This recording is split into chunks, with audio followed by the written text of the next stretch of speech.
The crowd goes wild. How you doing, my friend? I'm doing great. We have a good show planned for today. I'm excited, but this show isn't the most interesting thing to happen to us today. No, it's not, and I'm glad you referenced that. John Mazawey, good afternoon to you, my friend. What up, boys? What up? Give me a little more volume on my headphones, just a tad. Are you guys on Thank you. empty stomachs today, or you feel well fed, or anything like that, or you know, should we get a snack? Should we get a little DoorDash, perhaps? We tried. I'm telling you, this staffing situation here that we got going on in these United States of America. Can you guys hear me, by the way? No, What is going on? I don't hear a thing. I hear myself though. Yeah. I don't know what's happening. Can you hear me or not? No, I don't hear you. I hear me. I don't know what's going on. It's the first time we've ever done a show, ladies and gentlemen, but it's all good. Let's see if we can plug in. Are your mics plugged in? Let's try all of that first. Jeff, let me hear you. Test. I hear I'm good. you. I'm I hear good. you. Jeff, you do the show. Oh. Jeff, you're up. Oh, go well. Six Sam, man off the you bench. try it out. Here comes Stick. Stick, see if you can get Ryan to talk. First time, dude. Yeah, let's see if we Give go. everybody a sense of what happened at the lunch. So me, Maz, and Ryan, we're hungry. Before the show, we went out to a local Coney Island. We sat down, and that was it. What happened when we walked in first? What did I say? Maz called the shot. Maz said, listen, we ain't going to get weighted. Because when you walk in, you saw the staff shortage, and we understand that's a problem in America. But when we sat down and I got my Coke with no ice, I knew, you know what, it was going to hit the fan. Well, first of all, it was 10 minutes to get Yeah. the place to go Yeah. forward. Yeah, it took a while for the young lady. I think she was 16. I'm not sure to get over to us. So we got our sodas finally. We put the order in, but there was probably a line of 10 people waiting to get their takeout orders. The takeout orders seemed to be working pretty good. But, Of course. But the people sitting in the booths, I did not see any food coming out to any of the booths. Did you see any food coming out to any of the booths, Jeff? No. Well, actually, the ironic part of it was someone walked in right after us and got helped, and they got their food. They did? Yeah. Well, that's what I saw, and that, you know what? Can't take it for a slight. But the most annoying part, and you referenced it, Maz, was the pickup orders. I mean, there was a line of probably 10, 15 deep, and everybody walked out with their food, and I waited for a Coney dog. Couldn't do it. It's rough out here. That's what we ordered. We ordered Coney dogs. I mean, Yeah. how hard is it to bring out Yeah. 3 Coney dogs? Well, I thought that would be There it is. Hey, look at that. Stick, take a bow, please. There he Take a is, bow. folks. Thank The you. MVP. Thank you. The MVP Get in. of Woodward Sports Network is the Look at great this, man. Sam Stick Day. Glad your mic's working. Can't do it without it, baby. No, it's good, but I'll tell you, it is interesting because you thought you could just walk into any old Coney Island and grab a couple of hot dogs on the quick. Right. They I mean, got 2 girls working the whole place. And it's not their fault. No. I mean, they're slinging these carry-out orders. It's not the people that are there working. Yes. Are not the ones you want to be mad at. No. They're I think they have 2 guys in the kitchen. One of them was trying to run the food out for the girls. One girl who didn't know what she was doing poor on the thing register. was so overmatched. One Yeah. girl didn't know what a takeout soda looked like, and the other 2 were trying to take everybody's order. It's so hard. And they really were Working their tails off. Yeah, and they were young.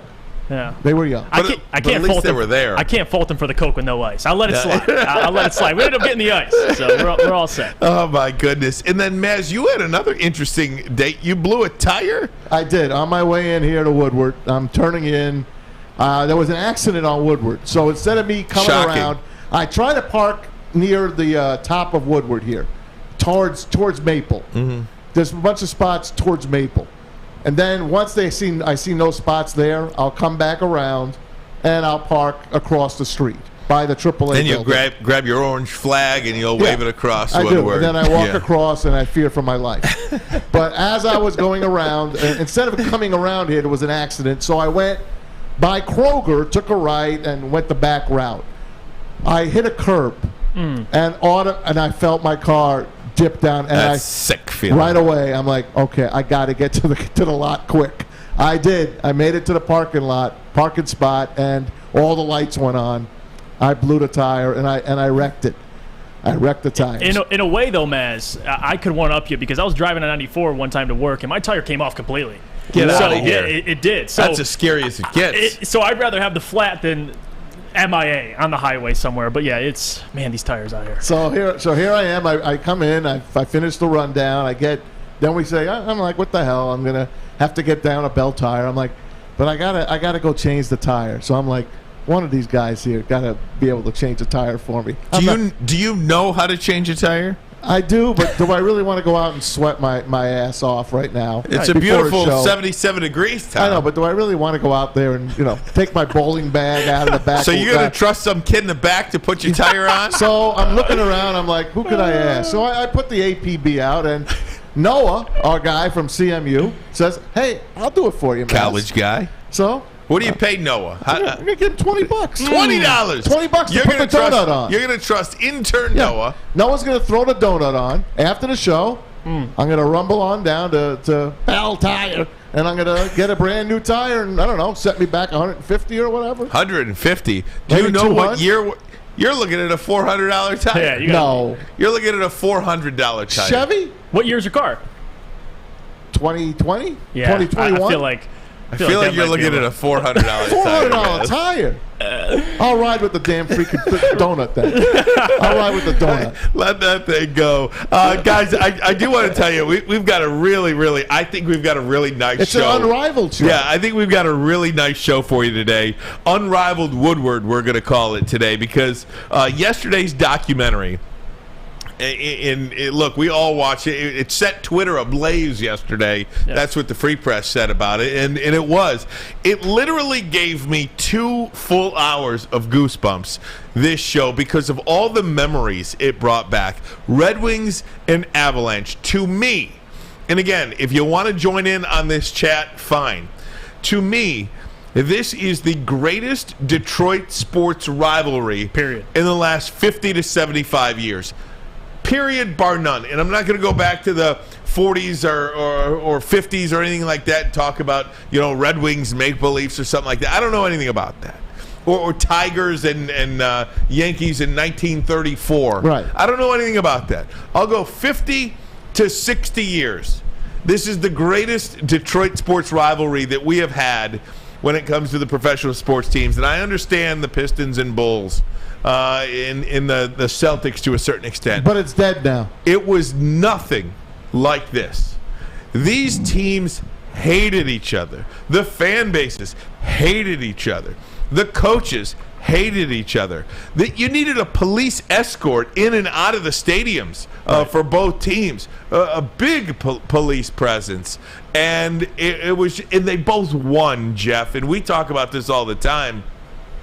You can't have a rivalry unless you're competing for championships. Period. That's why Michigan-Ohio State is such a big rivalry over the years or over its history. Now, last year it picked up after 20 years. Yep. That's why the Red Wings and Avs. So the Red Wings won 3 cups in that era. The Avs won 2 cups. I mean, you're competing for championships. There was nothing like it. Yeah, and even the Celtics and Lakers. I mean, you need greatness. And what I took from the documentary alone is you see that stat put up 20 Hall of Famers, 5 Stanley Cups, 2 for Colorado, obviously 3 for Detroit. And I was born post, D-Day at Joe Louis Arena, but you talked about goosebumps. Even I had goosebumps. And I obviously don't have memories like everybody else, but just to appreciate that time, like the Red Wings going from the Dead Wings to now where they were, it makes me appreciate, like in 2008, it feels so long ago, but you appreciate winning, man, looking back on it. Some good times. And Tom Mazawey made an appearance twice in that documentary. Not bad, man. Back in 96, I was standing in that hallway when D-Mac took his curtain call.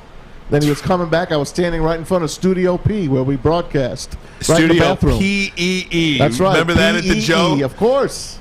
Can't miss it, man. And then, of course, when Woodward Sports broadcast the rivalry revisited with D-Mac and Claude Lemieux over at 5th Ave in Royal Oak. How about Stick opening up the documentary with his check 1, check 2. I think that was Stick's voice. Really? Yeah, I did not know yes, that. It was. Yeah, it was Stick's voice. Wow, I did not know that. Yeah. We were all over that thing, baby. Some logos, too. Some Woodward Sports logos, too. Not just about Red Wings Avalanche, but there was a significant portion of that had to deal with Vladimir Konstantinov. And we just had Keith Gave on, who wrote the book on Vladdy to try to, a lot of the proceeds of that book are going to go to a fund to try to help him with his quality of life with the Michigan catastrophic claims insurance and everything like that got rescinded about 6 months ago or so. There's about 18,000 people in Vladdy's kind of category now where you're just so uncertain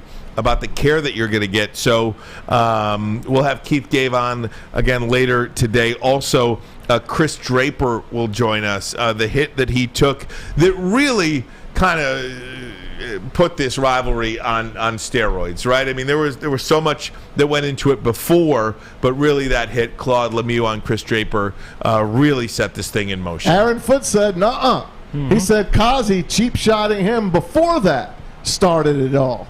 Remember that? Absolutely. The 96 Kozlov kind of when he slammed his head into the boards and kind of put him into the boards, and he got 20 stitches. Foot did over that, and then Lemieux says, "I'll get him for you." I love Brian Burke, who was the guy who handed out the penalties, so nonchalantly saying, "Oh, we had the rule. 10 stitches. 10 stitches a shaving cut. That's nothing." I just love hockey. And the way the Lightning and the Avalanche took it last night, hats off to the Avs.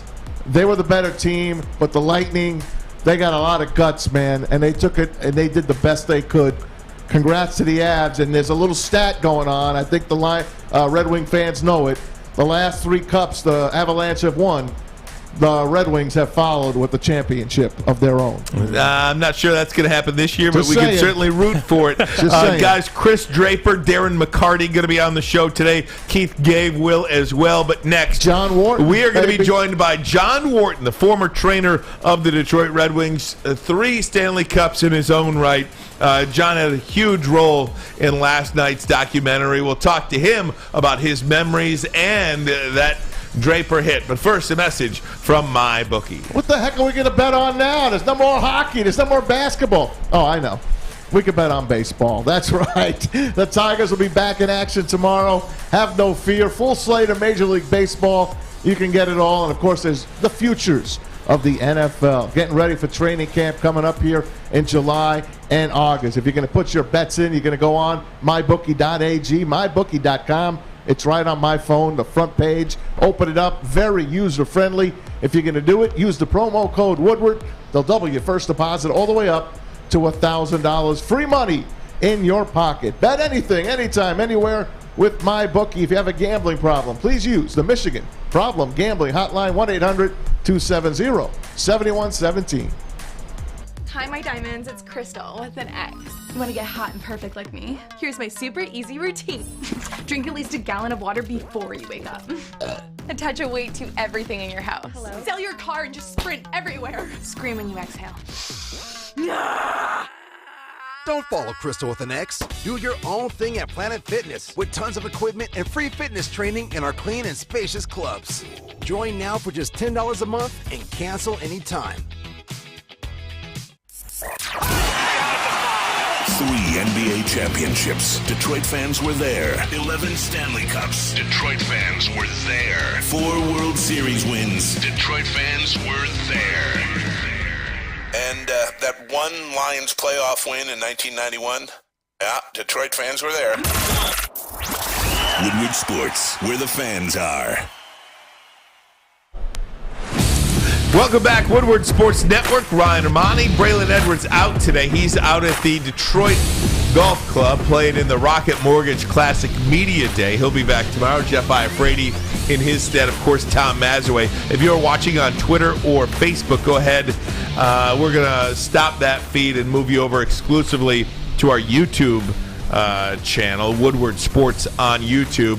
Really having a lot of fun with the Unrivaled Red Wings Avalanche documentary yesterday. Just incredible memories.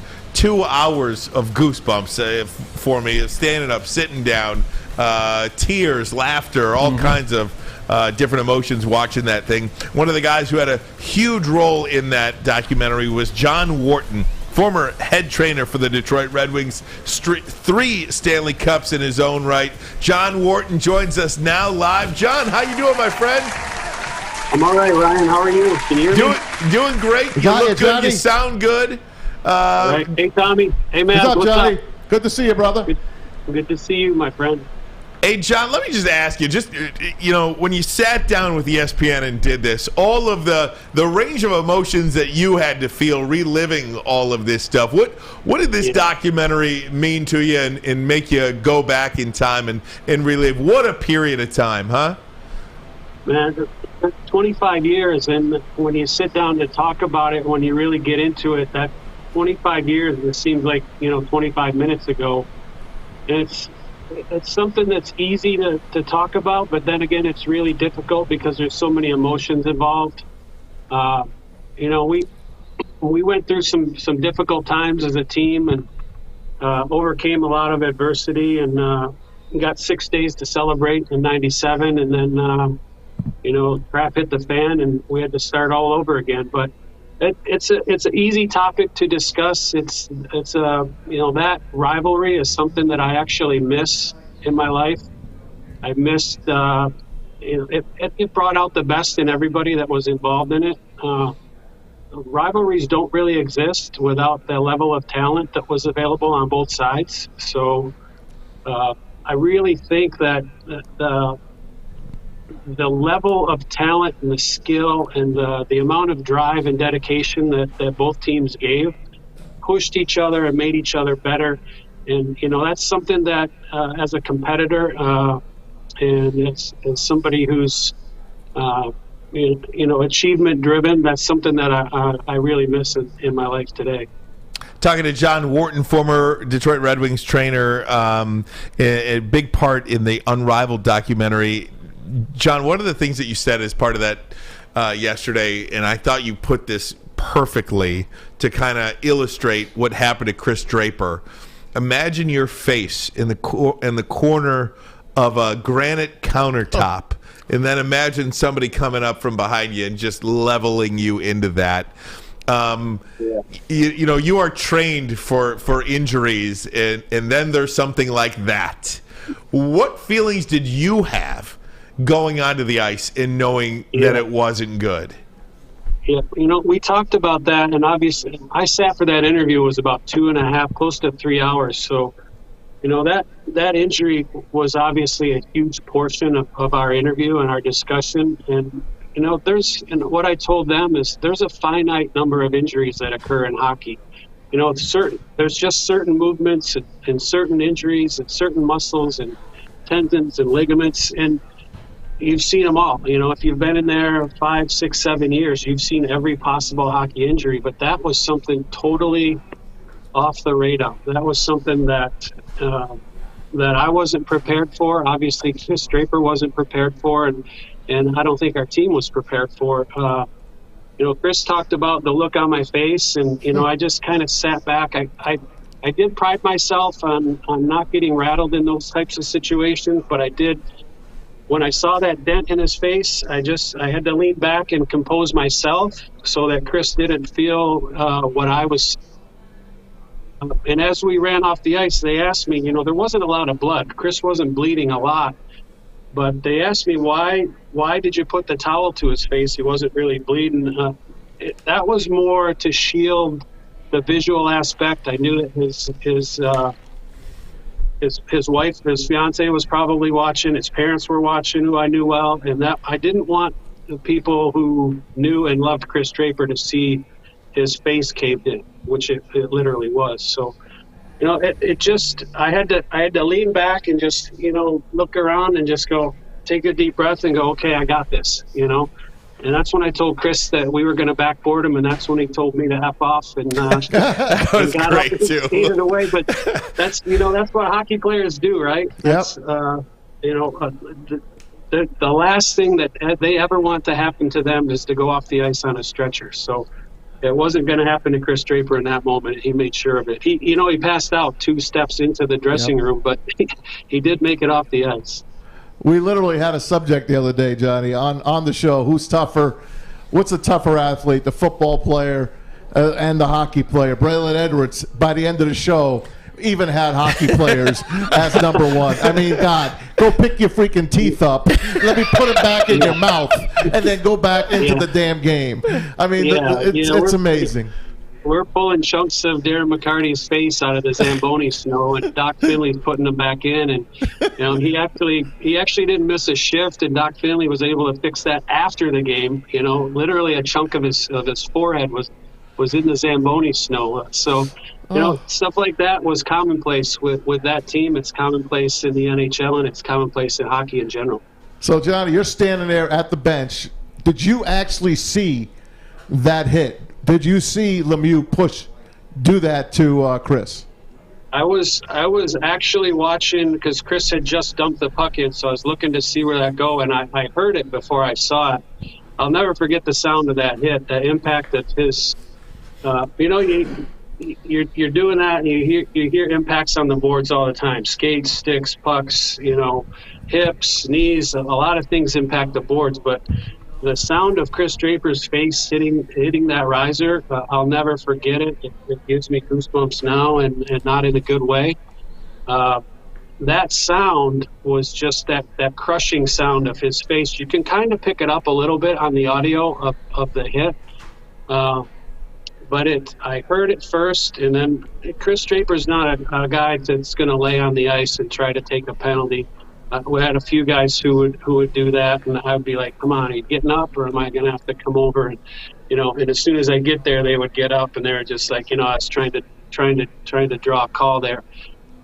Kris Draper is not that guy, so I knew when he didn't get up right away that it was really serious, and I think I got to him pretty quickly. Yeah, you could see the shock in your face just watching the video. And I want to ask you, certainly a moment we'll remember in Detroit. What was the atmosphere of the locker room, not only following the injury, but that season leading up to what we now know as Fight Night at the Joe? Well, the atmosphere after, I came back to the bench. That was in the first, and obviously his teammates were worried about him, and I didn't lie. I just said it's not good. I didn't really get into the details. We had a game to play. It was still a close game at the time. But the thing I really remember is Mr. Ilitch coming down to the dressing room, and he was irate. He just lost it. He demanded, back then we didn't have camera phones. We had box cameras and things like that. So, I had one. He called a team photographer in to take more photos of Kris. Those photos of me pulling his lip up, and the side photos were photos that I provided to ESPN from that box camera shoot.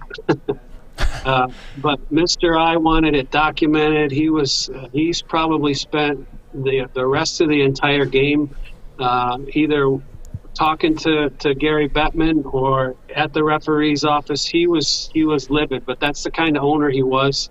He was very hands-on. He was very involved.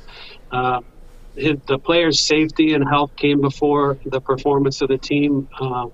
And I'll never forget how upset he was.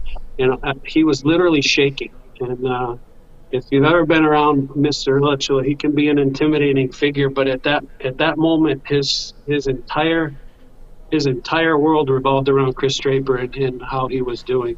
That's what I remember the most. But then after the game, the guys, by the time the game was over, the swelling in Kris's face had already. He went to the hospital and had already come back with X-rays, so we knew a portion of the damage. We didn't know the full extent until we got home. He really wanted to fly home. Obviously, the doctors didn't think that was a good idea.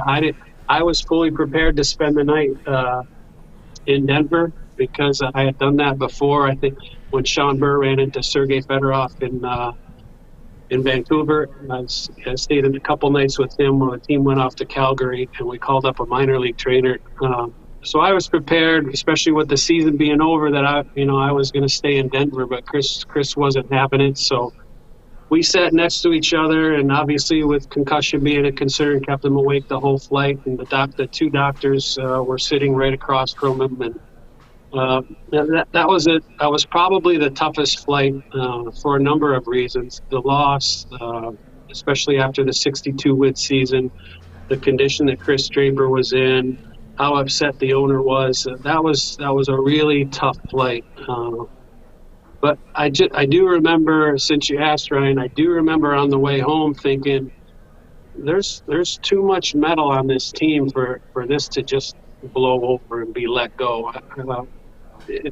I just knew, even a few hours after the game, I knew that something was going to happen. And, nobody obviously could predict what was going to happen, would happen, or when, or to that extent. But in that moment, I looked around, looked in the back of the plane, and I could just, I knew how tight him and Mac were, and Draper was tight with everybody, really. But I knew that the blood brother relationship that he had with Darren, and it's hard to explain, but I just knew in that moment that in the long run this could possibly be good for us, because every team, I think, to get to become a champion needs a rallying moment, whatever diversity, whatever form that has to come in. It's usually different, but I remember thinking on the flight home that this is the diversity this is the problem that we're going to have to adversity, not diversity. This is the adverse condition that we're going to have to overcome to get over this hump that we had, seemingly been bumping into now for a couple of years. So pretty early on, I knew something like March 26th was on the horizon. Hey, John, last thing for you, and I can't thank you enough for the time and joining us today. Absolutely. Last thing, I think it was the '98 game when Mark Crawford was losing his mind and yelling at Scotty Bowman. It almost feels like he was yelling at you, and you were chirping back. Was he trying to get at you, and were you trying to get at him? I don't think Bowman was the problem. Okay, so we talked at great length to ESPN about what really happened there, and they chose to cut it out. But if you go back and if you watch Unrivaled, you hear him say, come on, Wharton, anytime. So what had happened was he was already upset because Shanny took on Rene Corbet, out of his league, whatever. He's on the ice, and Brendan got hit in the face with a stick. He was pissed, so somebody was going to get it, like he said. So, but then after that, every single time Shanny came to the bench, Crawford was just chirping him, and it was personal stuff about him and about his family. And I just wanted him to shut the F up, So I'm just standing there, and I just kept winding up my towel, and I just kept trying to snap him every time because he was coming like right over to the glass to Shanny. He was leaning right over. So I just kept, and one time my towel just ruffled the top of that cloth. Just so. And man, did the wires cross, man. He freaking, you saw it. He lost it. So yeah, he wasn't yelling at Bowman. He was telling Scotty, you better keep your effing nurse in control. He's calling me a nurse. First of all, if calling me a nurse is a slam, I have a great respect for nurses and what they do, and just for him to be like, control your effing nurse, and are you going to apologize for that? He came after me, but it's like, dude, it's a towel. But I was just trying to get him to shut up. So yeah, we talked about this with ESPN, and they chose to cut it out. But if you go back and you watch it, you can hear him. Come on, Wharton. Come on. Anytime. John, I swear I was watching that. I was like, it's got nothing to do with Bowman. It's coming at you. I love that. Oh, John. It's so good. John, man, can't thank you enough. You're a big part of that organization back then, and man, we're big fans of yours. So thanks so much for joining us today. Thanks so much. Thanks, John. Thanks, Brian. Good to see you, Mass. Take care, Be guys. good, buddy.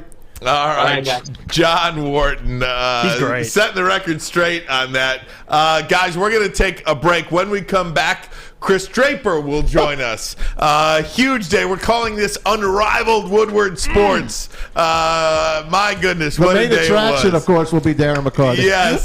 The main attraction, Darren McCarty at 3:30 here in the studio. But first, a message from SMA. There you go. The sports marketing agency helps spread awareness about mental health and substance abuse. Their new podcast, This is the F Word, helps spread awareness on fentanyl and other addictions. Go to thesportsma.com if you're struggling or know someone who is.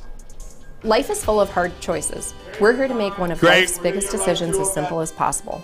My name is Christina Gennari, and for over 20 years, I've helped hundreds of families buy and sell homes. We cover all of Metro Detroit and more, from large luxury homes to starter homes. We will work hard to make sure that you get the home of your dreams. So if you're in the market today or even thinking about buying or selling in the future, make the obvious choice. Christina Gennari, the obvious choice in real estate. Visit us at soldchristina.com today. Fellas, let's be honest. We like things to be easy. We like simple stuff, like sports 7 days a week. We like things uncomplicated, like Lady Jane's Haircuts for Men. Open 10 to 8, 7 days a week. Walk in anytime. Sign in, sit down, watch your favorite team play, and before you know it, your hair will be game ready. Open 10 to 8, 7 days a week. Walk in anytime. Lady Jane's Haircuts for Men. It's wicked awesome. When you need apparel, there is only one place to go, Big Frog Novi. With no setup fees, no artwork fees, no minimum, and a 24-hour turnaround, you can have your whole team outfitted in no time. Embroidery, direct-to-garment, vinyl, and screen printing, Big Frog has the styles you want. Visit bigfrog.com/Novi or call 844-4BIG-FROG. That's bigfrog.com/Novi. Big Frog. Way to go there, Sam. Hey, Woodward Sports on a Monday in the city of Detroit. I'll tell you, not too many great weather days like the one we're having today. Absolutely. Thanks for tuning in, Woodward Sports Network. How about this? Thanks to each and every one of you. Over 27,000 subscribers now on YouTube. Little old Woodward Sports. I'm telling you, 27,000 subscribers. Woo! That is fantastic. Like us as well. Having a lot of fun with this network. Guys, the big story of the day is Unrivaled. By the way, Ryan Ermanni, Jeff Iafrate in for Braylon today. Braylon's playing golf at the Detroit Golf Club. It is Rocket Mortgage Classic Week, so media day out there. Tom Mazawey in the house as well. Unrivaled, the greatest Detroit sports rivalry in the history of Detroit sports, certainly in the last 50, 60 years. Red Wings and Avalanche. The documentary aired yesterday. 2 hours of goosebumps for me. Outstanding. Unbelievable. And a big part of that rivalry joins us now. The great Kris Draper, 4-time Stanley Cup champion, current director of amateur scouting. Kris, thanks so much for the time. How you doing on this Monday? Hi, guys. I'm doing fantastic. Thank you for having me. I just got the tail end of Johnny Wharton. Obviously, unbelievable. I got to admit, I've never heard my injury described the way he described it on Unrivaled. It was very powerful. I knew, obviously I know my injuries, but when they start talking about it like that, I'd never heard someone describe my injuries like that. How did you feel, Kris? I mean, reading the injuries and then, basically painting a picture for everybody. I thought one of the powerful, imagine putting your cheekbone against the corner of a granite countertop and then having somebody come from behind you and hit you into the boards. I mean, that sight, that feeling is unsettling. Yeah, absolutely. And like I said, I'd never heard it described like that. It was, I thought ESPN did a fantastic job. Obviously, it was, like you said, from 96 to 2002, it was, the most hated and heated rivalry in all of sports. And it was incredible for our organization. And obviously, you can hear Colorado talking about it from their perspective and their organization as well. But, it was probably, yesterday watching it, I was with my wife, my son, who's 20. He's obviously knows, all about the rivalry and everything. But I had my 14-year-old daughter, Cameron, watching it with me, and she saw the documentary The Russian Five, and she's obviously heard us talk about it. But I think when she saw that and then heard that and then saw all the the pictures and the videos of what her dad went through, it was different watching it with my 14-year-old, because she obviously knew about it, but not to the extent of it. But overall, it was incredible to be able to watch it, with my family and just hearing and listening to the Red Wing fans respond to it. It just shows you, what an unbelievable team we had, and really for everybody back then, that was part of, that journey and that rivalry. It's something that they'll never forget. And it's, like I said, ESPN did a fantastic job and caught all angles and all perspectives on both sides of the organizations. Hey, Drapes, thanks for coming on. Happy belated birthday, man. 51 years young. You're looking better and better every time I see you. You're the pickleball champ, by the way. We got to ask you about your pickleball exploits. We'll talk about that a little bit later. But what do you think of Adam Foote saying, hey, it didn't start when Lemieux hit Draper. It started when Kazi hit me and my face into the boards. It's amazing that, well, I think Brian Burke summed it up pretty good when I think he called it a razor cut that Adam had. So I don't even really need to comment on that. You have, from their side, it's 10 to 20 stitches, and you have John Wharton pulling out a pad to go over my injuries. That one kind of surprised me. I got to be honest. That one kind of surprised me. He's bitter when I heard that. But you know what? It's like I said. It's from their perspective, they're gonna look at it, from a Colorado perspective, and obviously, I guess the rest of the hockey world sees it differently. Well, now that we have you on, Draper, I got to ask you, because watching the documentary, you see Claude, and he seems somewhat remorseful in the documentary, but now that we finally have you on, I got to ask you, has Claude ever apologized, number one, but number two, especially following the documentary? Well, he has not. That's and you know what, I've said this before, and I'll continue to say it. I'm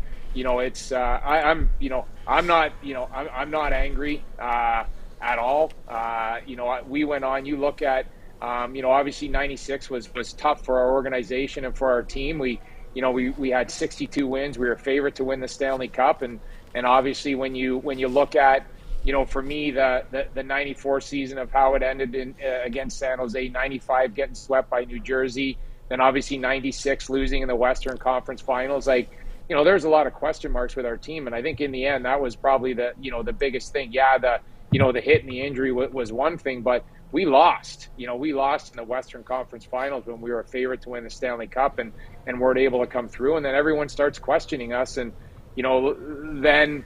We come back for training camp. We obviously make the big trade for Brendan Shanahan, and then you look at what happened from 97 to 2002. We go on to win 3 Stanley Cups.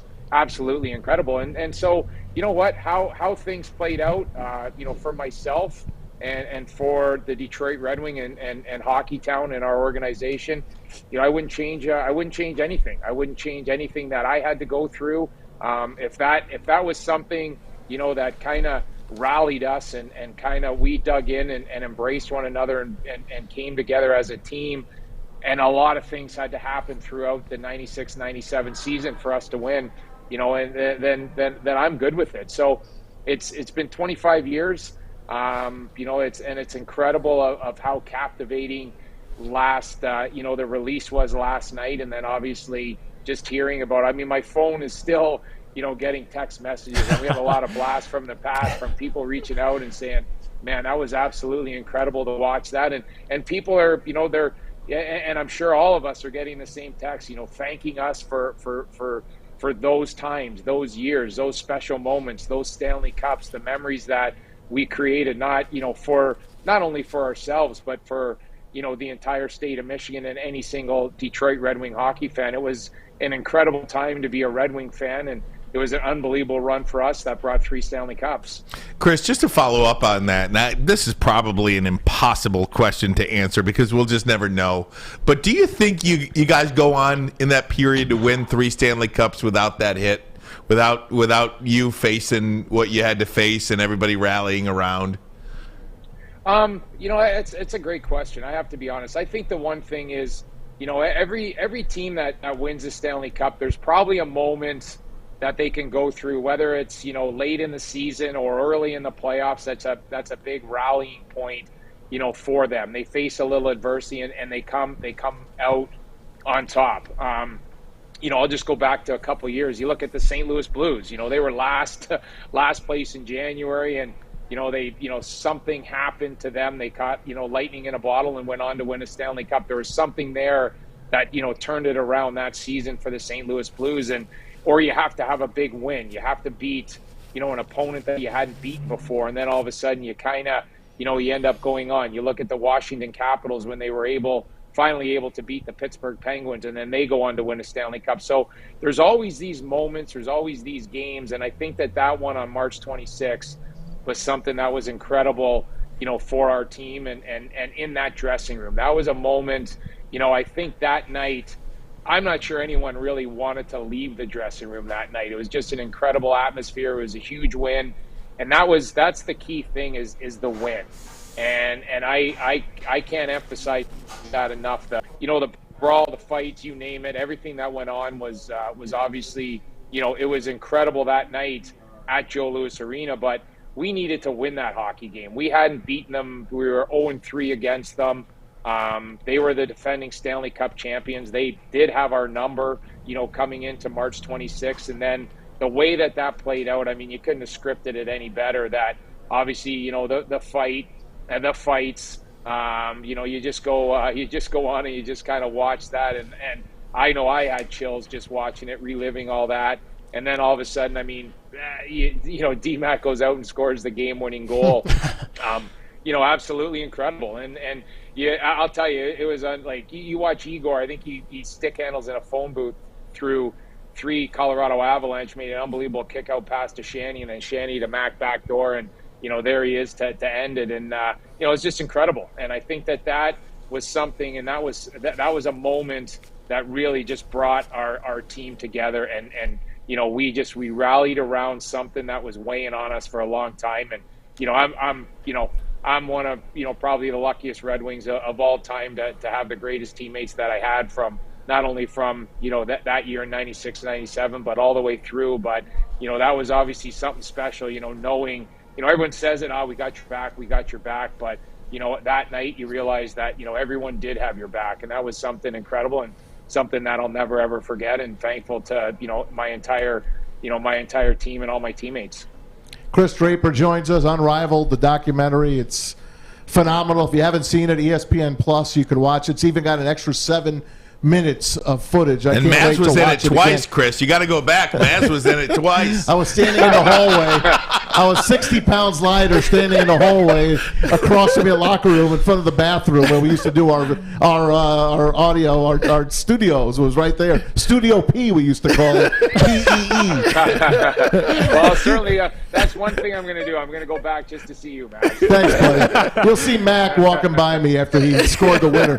Anyway, Ryan asked you, could you have won those 3 cups had you not been injured the way that? I'm going to ask you, how many could you have won if, God forbid, if Vladdy doesn't get injured? I got to be honest. That was emotional yesterday. That was one of probably the hardest things of sitting there and watching Vladdy. It just absolutely broke my heart. It's something that we never forget. And every time we talk about the rivalry and we talk about March 26th, and then we talk about winning Stanley Cups, Vladdy was unbelievable for us. And I think I'm not sure who came. I think it was Marford who came out and said it, and basically. Time to go. Last call. Can you guys still see me all right? Yeah. You're fine. You're totally fine. Yeah. Sorry. I think Mark Crawford, he said it, saying about how good Vladimir Konstantinov and at the time was better than Nick Lidstrom. We were going to have 2 Norris Trophy winners probably for the next 10 years. So the answer is, how many cups could we have won? Obviously, we won't know, but I'll tell you that the back-to-back was something special, but we could have put together a dynasty if we had Vladimir Konstantinov. That's something, that I'm sure of. He was that good. He was really coming into his own. He was really recognizing how good he could be. I think out of, the Russian 5, I don't think one person benefited more than anyone than Vladimir Konstantinov. He was a proud Russian. He was so proud to play with his countrymen and play on the Russian 5, and he just kept getting better and better. It was every single day he was getting better and better, and he was a guy that was feared to play against. And even for us, he was feared to practice against. He would run us in practice. He didn't care. And he would just kind of look at you and say, keep your head up. He did not care. And his compete was absolutely off the charts. The most competitive player that I ever played with. And like I said, seeing Vladdy last night was heartbreaking. I was so proud to see him on that. And it's amazing that, he remembers everything that happened with Colorado and the Stanley Cups. And, to me, one of my greatest moments of all time was when Stevie got the cup, and the first thing that he did was pass the puck to Vladdy, and just that smile on his face, and then seeing Sergei go over and give Vladdy a big hug. I mean, those things just, it honestly it was very emotional to see that. And you're sad, you're heartbroken. It's everything you can think of. And like I said, our organization got robbed of, potentially, a Norris Trophy candidate for years to come. And I truly believe many more cups if we were to have Vladdy in the lineup. I mean, just it's such a shame, too, because you do the right thing. You have a couple of drinks, you get a driver. You know what I mean? I mean, you did everything right that night, too. Kris, Thanks, last thing for you. I got to ask you, as part of the Red Wings organization today, watching the Avs win the cup, whoever it was last night hoist the cup, I know you guys are on the right track. I know it's coming. How quickly do you think Red Wing fans can get to that point again? Have their own stories being told about them in the years to come. We need a coach first. Well, yeah, well, we won't go there, Maz. I don't know if you realize that. Say that out loud. You know what? I think a big step for our organization was Moritz Seider winning Calder Trophy the other night as Rookie of the Year. I mean, absolutely incredible. For Mo, and then certainly for our team and for our organization. And the thing that kind of really impressed me on Mo's acceptance speech is he's just talking about how he wants to get better, how he wants the team to get better. And with him and Lucas Raymond, I think we have a great young core. Simon Edvinsson coming over as well. So I think we have some pieces coming with some, great leadership with Dylan Larkin, Tyler Bertuzzi. We got some good core players. So we can't put a time on it. When you think about, how long Colorado was between Stanley Cups, I think it was 21 years. 21 years, yep. 21 years, and they had, you look at, they really want you out of there. This is like how Mac and I used to run last fall. It's been a while since I've had the lights turned on, guys. I gotta be honest. Is Herb Brooks there? So that's really I'm so excited for Mo. It was a big day for obviously him, and then certainly our organization as well. I think I can move around. I think there's centered lights. I think I can get us going here. There you go. Yes. I'm That's actually why. in the incredible Little Caesars lounge. If you just kind of look around, it's beautiful. I don't know if you guys have ever awesome. seen this in Belfort. Yeah. It's unreal. So I kind of took up some office space here, and but to get back to my answer, it was a huge win for Moritz Seider. Lucas Raymond, was in Calder consideration, all year as well. He had an incredible rookie season as well, and I think that these two guys are going to come back, bigger, stronger, and even hungrier. And I think, as you kind of go through and you watch other teams hoist the Stanley Cup, you have no choice but to get motivated.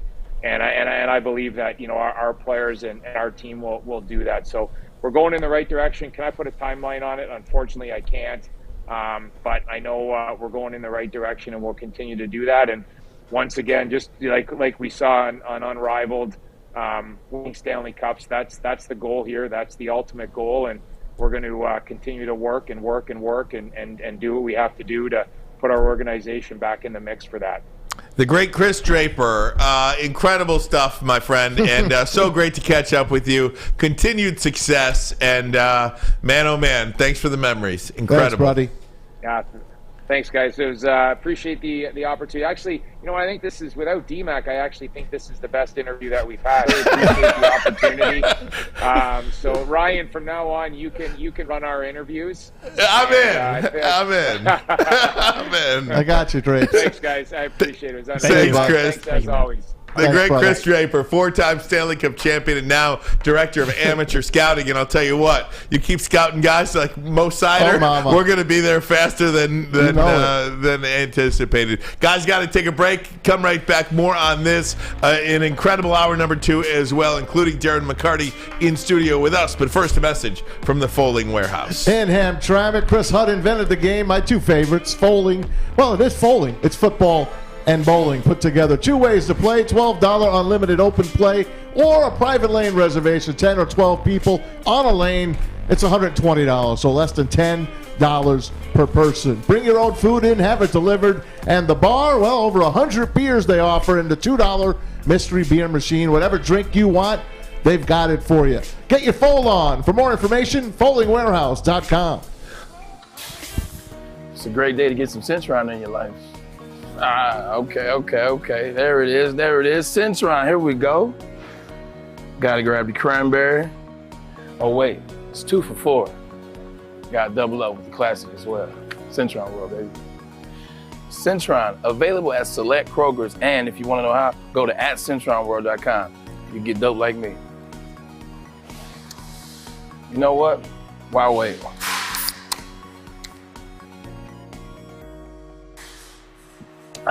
Great taste, guaranteed.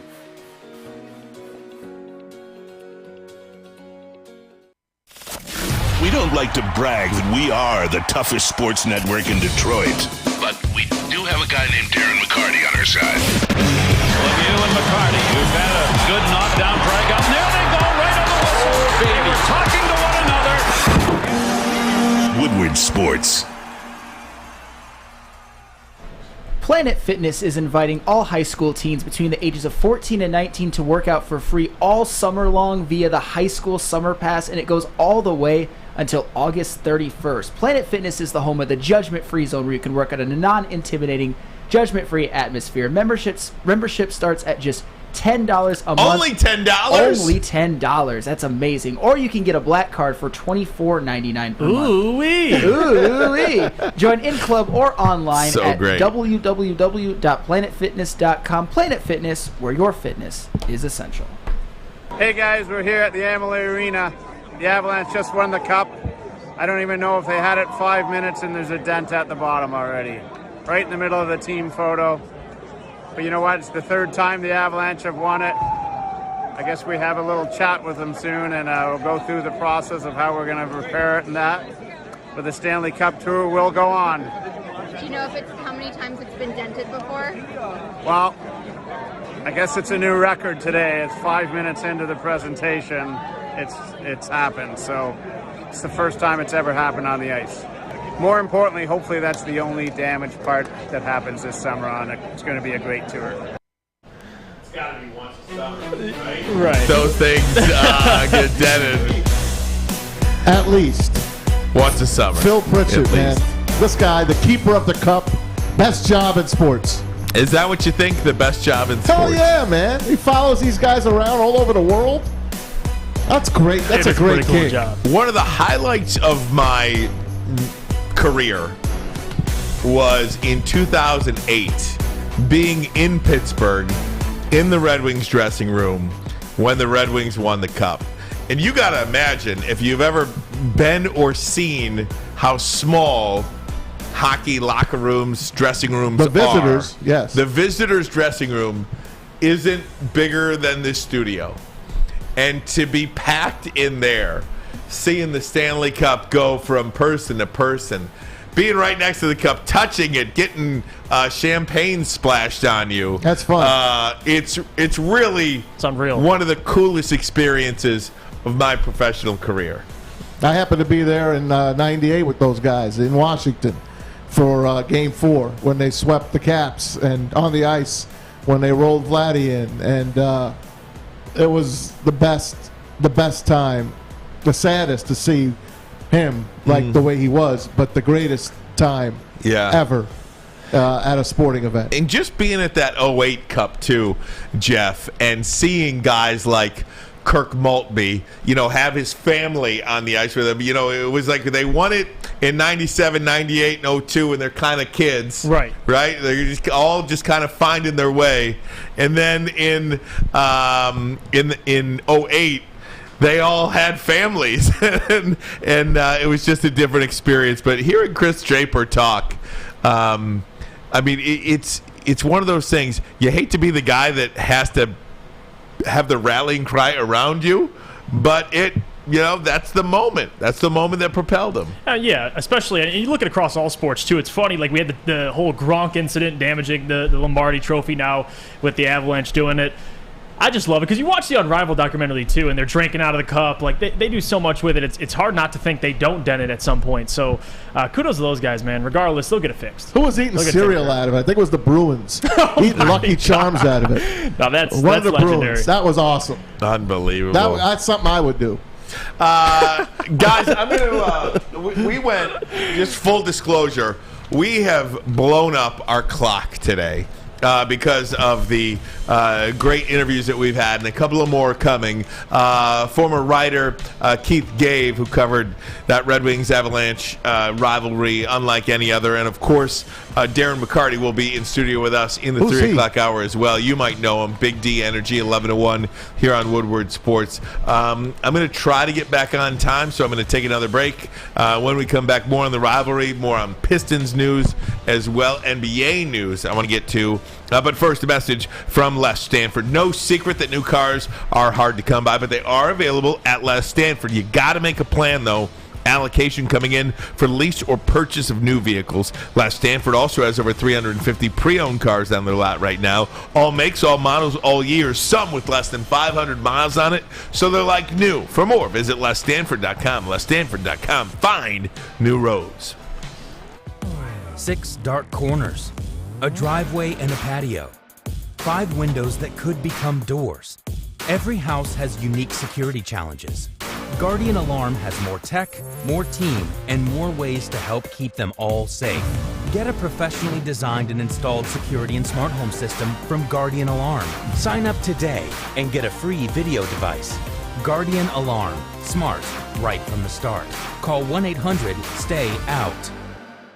Hey, it's Scott from the Bet Show. Listen, we've done nothing but hand you guys fun coupons the last couple weeks. We're going to keep that going, of course. But hey, we'll get to that in a second. But first, you guys got to download oddstrader.com. It's my new favorite app. Listen, it's got live scoring, play-by-play updates, and it's the best place to check all the odds at the sportsbooks right in the palm of your hand. And wait, we're going to get back to them fun coupons. Listen, we're going to roll with the Dodgers today to beat the Rockies. Rockies struggle when Chad Kuhl pitches. They lost the last 8 out of 10 starts. Sounds good to me. OddsTrader.com. Woodward Bets. Check it out.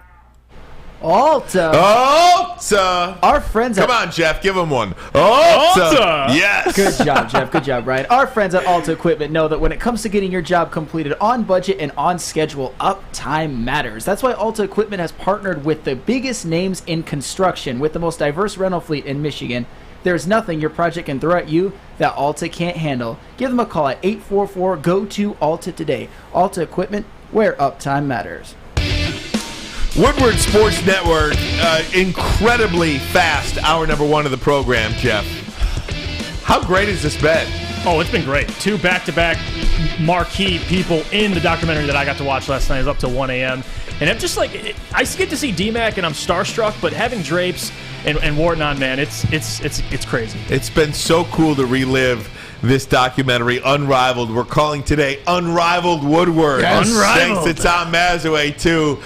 John Wharton, former Red Wings trainer, and Kris Draper in hour number 1. We're going to have Keith Gave and Darren McCarty coming up in hour number 2. Of course, the Colorado Avalanche did win the Stanley Cup last night. And, Maz, just quickly, we said, what is ESPN doing putting this documentary on Sunday at 1 o'clock when the series is going to be over? And then lo and behold, they air it on Sunday. It's ironic. Later that night, Colorado goes on and wins the Cup. Of course they do. And who owns the Colorado Avalanche? Stan Kroenke. What a 135 days it's been for him, huh? Unbelievable. This guy owns the Rams, folks. He owns the Los Angeles Rams. He owns this team. What do they call themselves? The Colorado Mammoths? Yeah, I don't even know what the NLL is. That's a lacrosse league. Oh, good. So Good he's for the won lacrosse. He's won 3 championships in 135 days. Incredible stuff. Ooh, that's a little bit more than the Detroit Lions have won. And I don't know how many years now. Well, about remember the only owner that rivals that is Bill Davidson. Remember, he won it with the Pistons. He won it with the Lightning, and then he won it with the Shock. Wow, that's right. How about that? How about last night? ESPN, they got the plays of the day. You know, Riley Greene made another great catch last night. I think he finished like 6th in the plays of the day. They gave number 1 to a WNBA 3-point shot. I love how ESPN likes to like to blow themselves. Look at this picture. It's an incredible picture. Jesus. He did one the night before the other way. Look. Yeah. The other way. This guy's incredible. Whose horn is blowing? Well, there's a car right outside my window.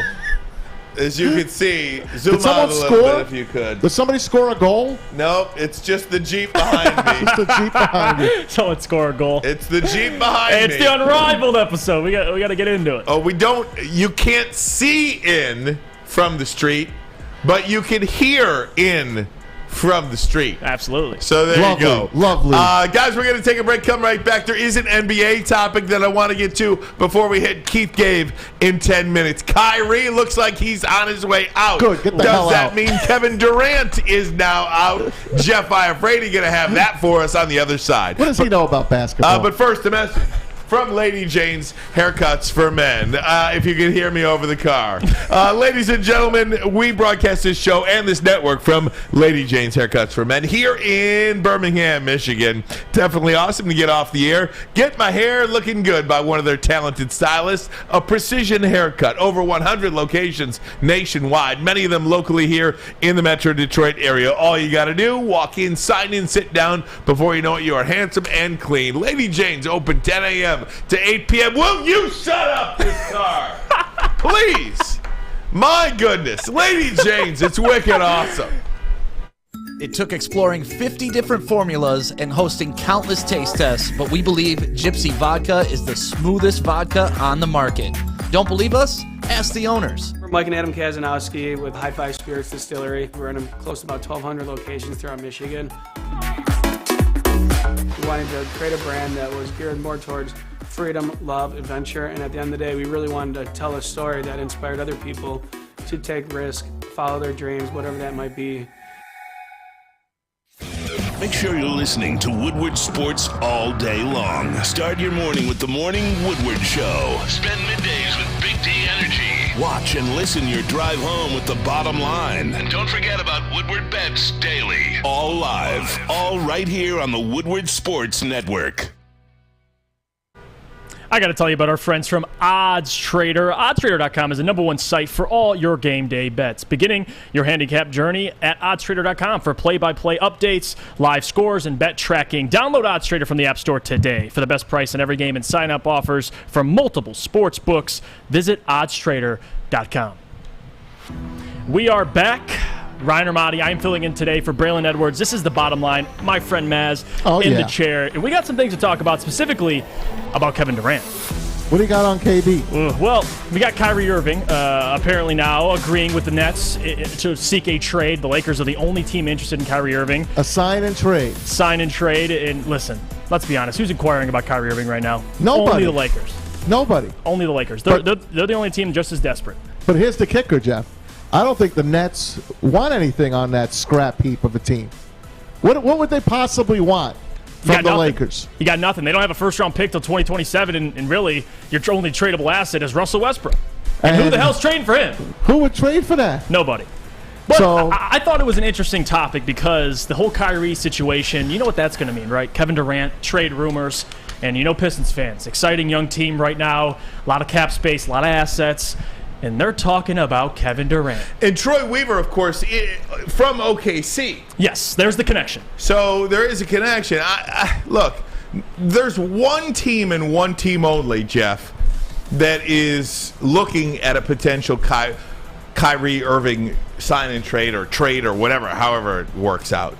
and that's the Lakers. And as you guys said, they got nobody. What does Brooklyn want?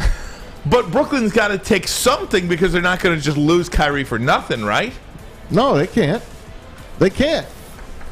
But who else is going to pay him? Why would he walk away from that money? He can't make that money anywhere else. Does money mean absolutely nothing to this guy? Well, this is the same guy who sat out half the season because he didn't want to take the vaccine, which is his right. Yeah. But I think that would also prove the argument. He don't care about money. So maybe he doesn't. But again, you're going to L.A., and a guy who doesn't like media, you're going to love L.A. I'll tell you that. Let's localize it. Hold on before you move off of that. Did you put up that Draymond Green tweet? Put up the Draymond Green. Look what Draymond said. With LeBron, if you give him someone like Kyrie, they could contend, but they won't beat us. I love that. He's a real crap talker, Draymond Green, isn't he? Yes. I mean, he's talking to the same two guys that came back down 3-1 on his ass. So, you know what, Draymond, I love you, though. I think he's a little wrong right there.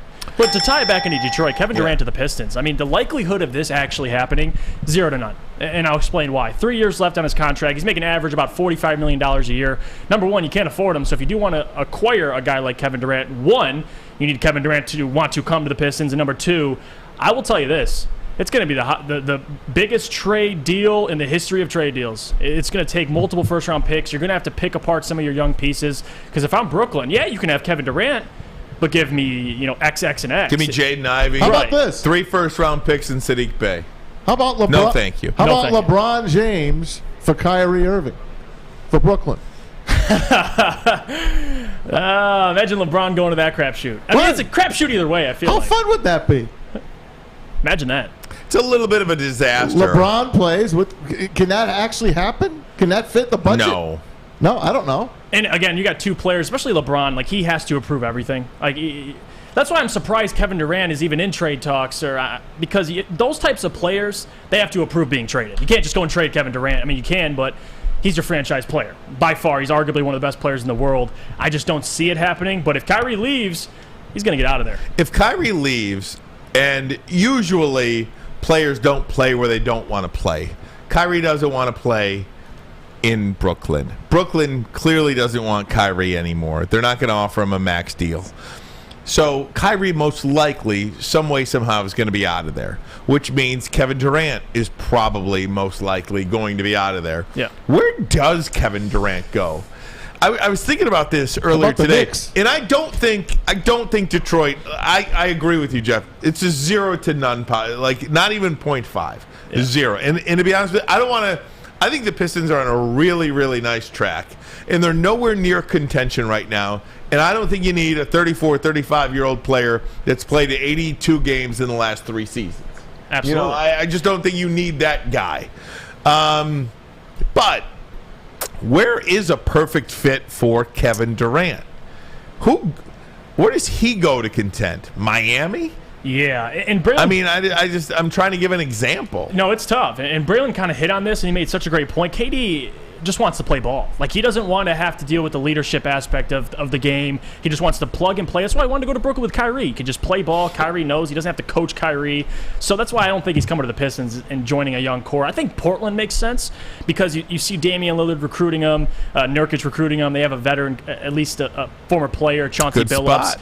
Fits the kind of mold. They like Steve Nash, former player. But again, it all goes back to the assets. Like, what do you have to... I'm just trying to imagine a trade scenario. What do you give up for KD? Like, that's the starting point. Mm-hmm. And is Portland willing to do it? I think they are. They're desperate. How about Dallas? Oh, him and Luka. I don't know. Would him and Luka work together? I don't know. Well, I guess so. If people ask, can he work with Steph? And can he work with Clay? The minute it came out of my mouth, I wish I could have taken it back. Y'all said they only need one player, right? Dallas only needs one player. Yeah, he'd be the piece. I mean, they got all the way to the Western Conference Finals with Jalen Brunson as their second best player. I mean, he puts them over. Yeah, he does. Absolutely.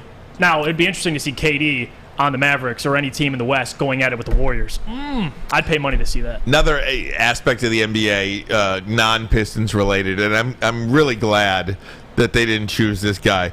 Benedict Mathurin believes he's better than LeBron James. LeBron James has to prove his worth to Benedict Mathurin.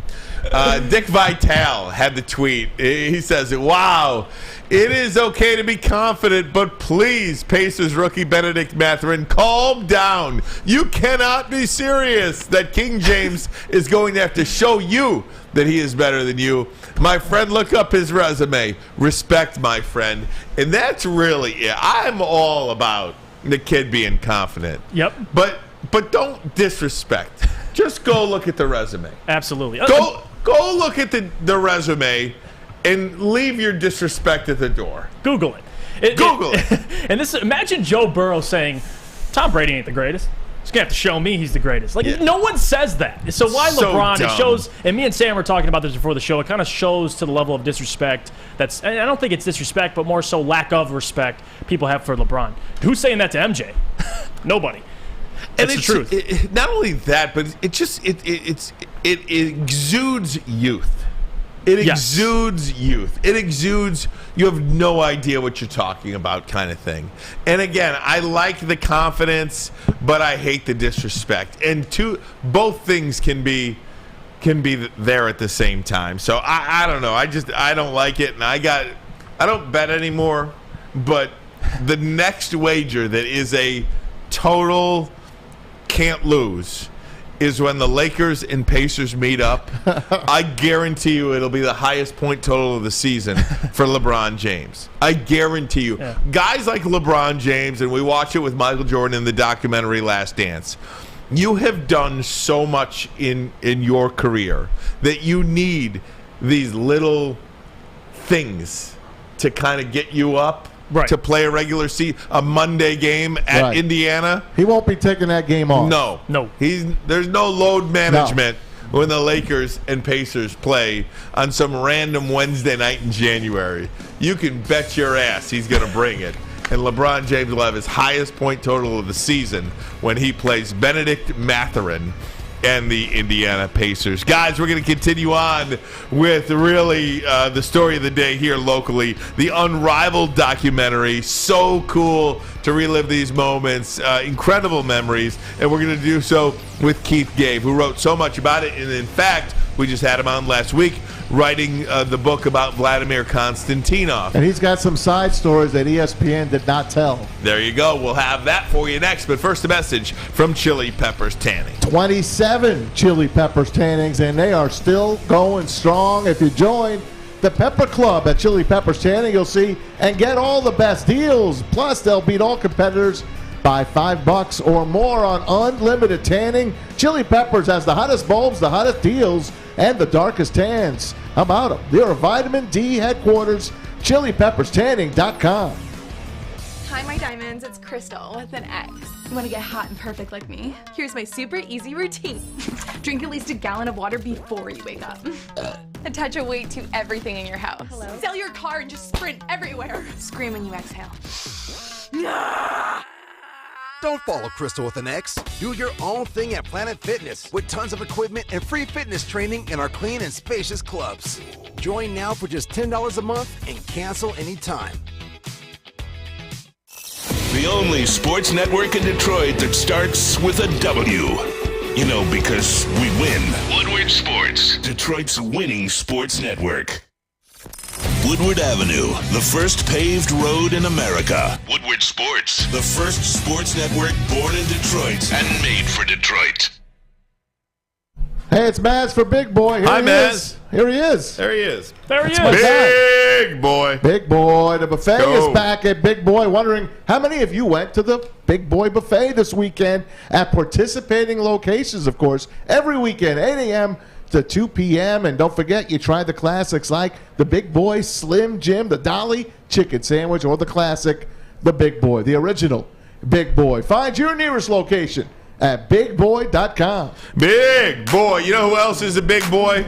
All those hockey players, man. I'm telling you. My goodness. And it's funny, Jeff, because we did the topic last week. Who's tougher, NFL or NHL players? Who did I tell you right away? I mean, we both did. But and Braylon came around at the end. But That's funny. Right. When Kris Draper tells John Wharton to F off, the F-I-am, the bleep I am, talking about getting on a backboard in 96. There's no way. Not going to happen. It's different. I would have said hockey players as well. I'm going to be honest with you. Absolutely. Guys, we're calling today Unrivaled Woodward because we're having a lot of fun with the Unrivaled documentary on ESPN. The E60, 2 hours long. Could have been a 4-part special. Could have been. Actually. But a big part of that, Vladimir Konstantinov. And we just talked to Keith Gave about Vladdy as part of his new book, which is titled Vlad, The Impaler. The Impaler. Of course, Russian 5 doc. It's a movie and a book. A former Free Press writer, Keith Gave, is back to chat with us now. Keith, how you doing, my friend? We just got to do a weekly segment with you, my friend. Sounds good to me, man. Sounds good to me. Hey, how'd you like that film yesterday? Incredible. Awesome, man. Keith, I had goosebumps for 2 hours straight. Did you get through it without crying? No, not at all. I did. No. I didn't. Seeing Vladdy there and doing as well as he's doing, it's almost miraculous considering what's happened to him, to his brain in that accident. The fact that he can listen to questions and respond and give you an answer in both English or Russian is truly a miracle, and it was heartwarming. And to see the film of Steve Yzerman putting that Stanley Cup on his lap and parading it around the MCI Center in Washington always brings tears to my eyes.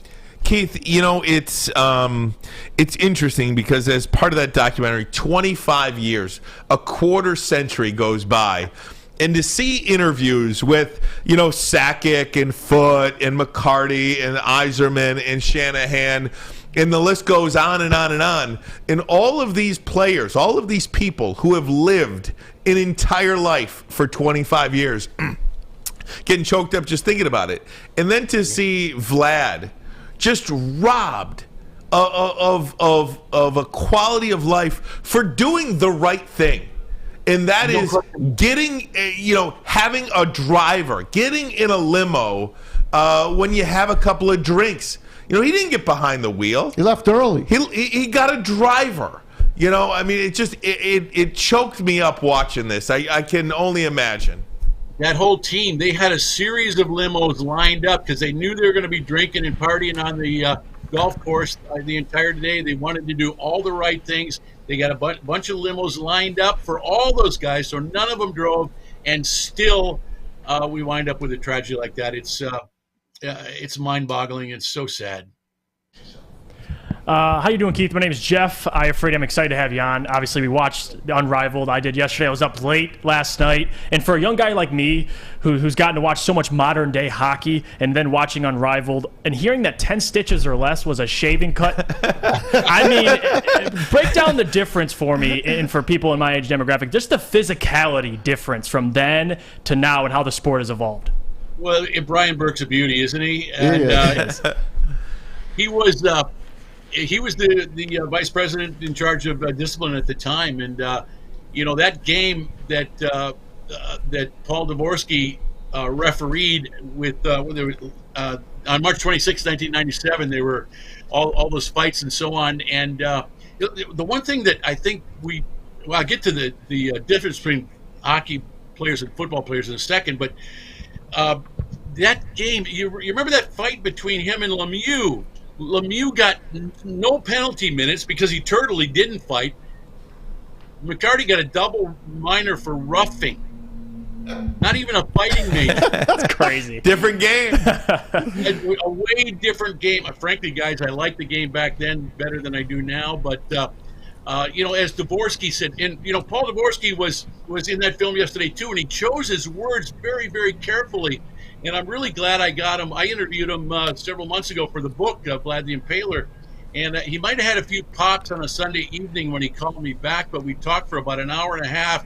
And he was extremely candid about, seeing those videos of Draper getting hammered from behind by Lemieux and seeing his face afterwards. So we all saw it yesterday in the movie.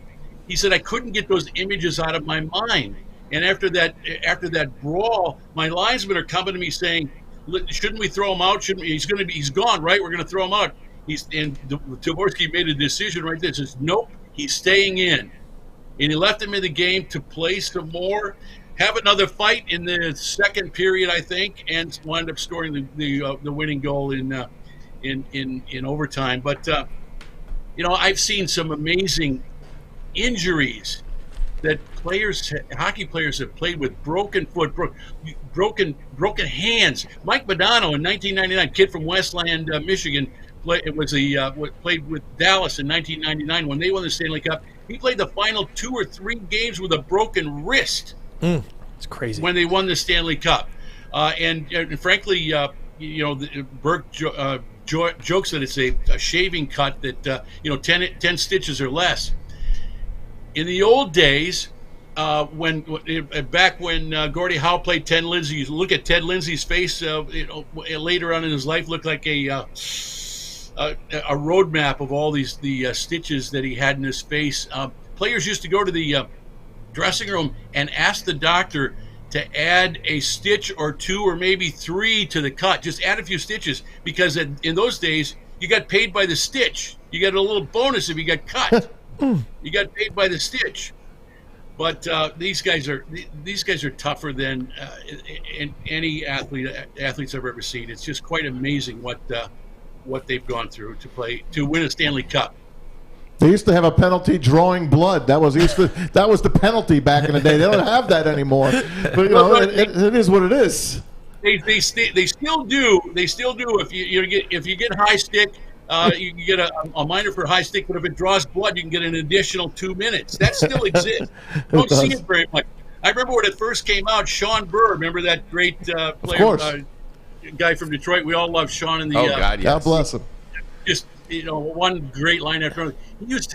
He used to carry like a thumbtack or something in his glove, and if he got clipped, he'd scrape himself with the thumbtack to draw blood so he could get the extra 2 minutes. Oh my gosh, are you kidding? No, I didn't know that.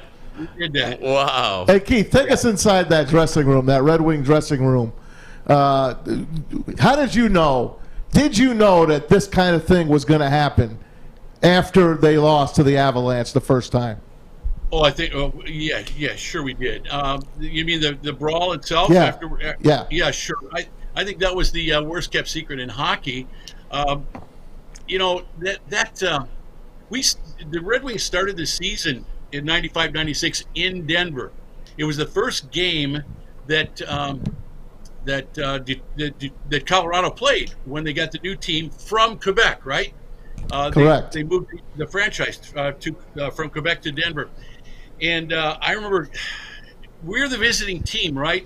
And we're the media from Detroit. Everybody in the world is picking the Detroit Red Wings to win the Stanley Cup finally, right? And we get to the rink at the old McNichols Arena, that dump of a place where the Avalanche played the first couple of years.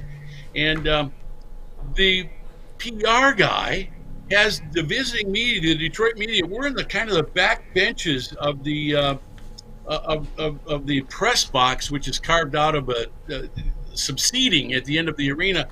Meantime, he's got the Quebec media, all the reporters who had lost their team because they moved to Colorado. They got all the good seats in the press box. We're in the back benches. We got off to a very bad start with the Colorado Avalanche media, and the PR guy's name is Jean Martineau, and I don't care about saying it because he was a jerk then, and I'm sure he's a jerk now. We got off on a bad foot, and then Colorado got pretty good, and we had this little bit of a rivalry going. Then obviously the incident happened with Draper, and we kind of knew that something was going to happen eventually. But the Colorado media, after beating Detroit, winning the Stanley Cup,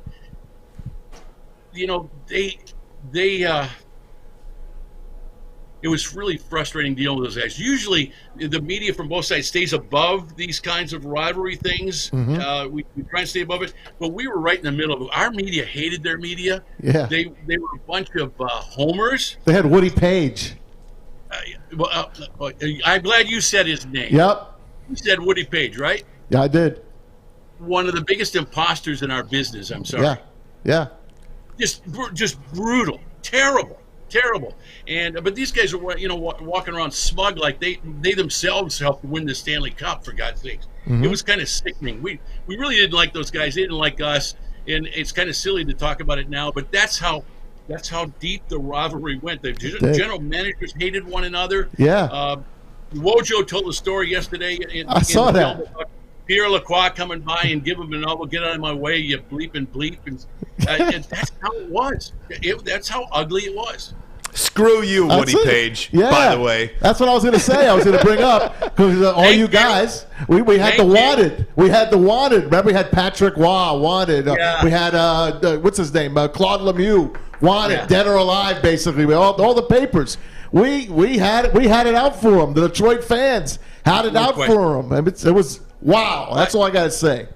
By the way, you mentioned Patrick Waugh. That was a big missing piece, I think, to the film yesterday. Yes. It's how Patrick Waugh wound up going from 7-zip Montreal to Detroit. They missed. That's a big part of that story. Patrick Waugh always played in Detroit with a chip on his shoulder. But we don't know why.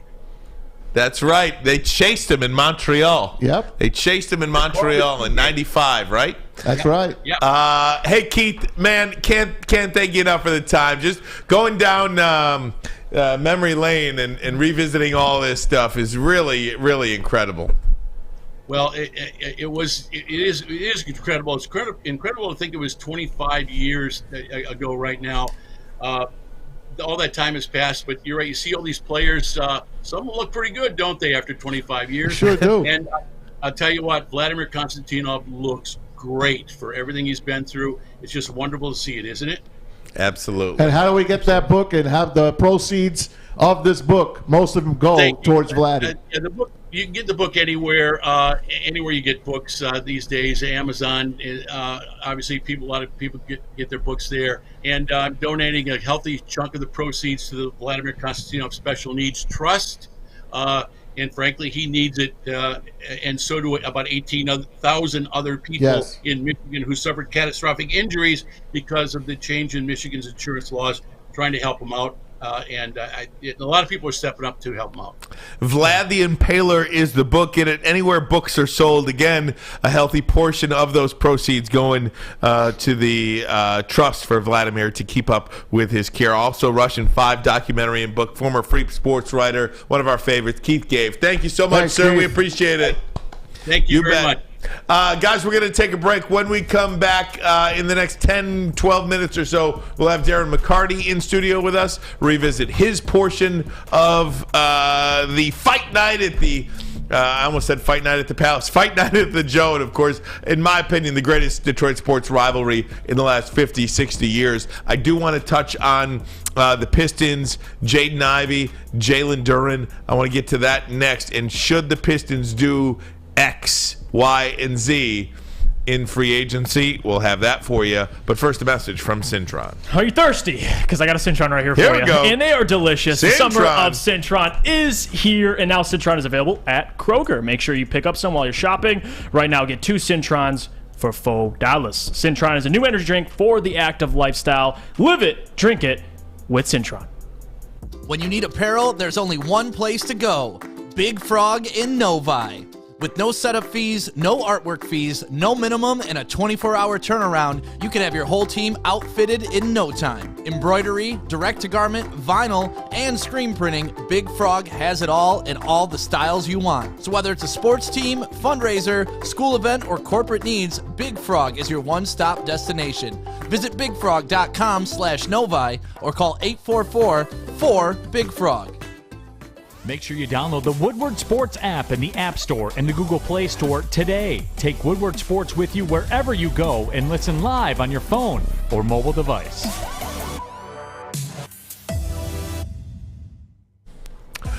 We'll have Darren McCarty in studio with us in about 10 minutes from now. If you are watching on YouTube, go ahead and hit that like button. Trying to get to 150 likes today. We are over 100 right now, but trying to get to 150 likes and beyond. Also, subscribe to Woodward Sports. Over 27,000 subscribers on our YouTube channel.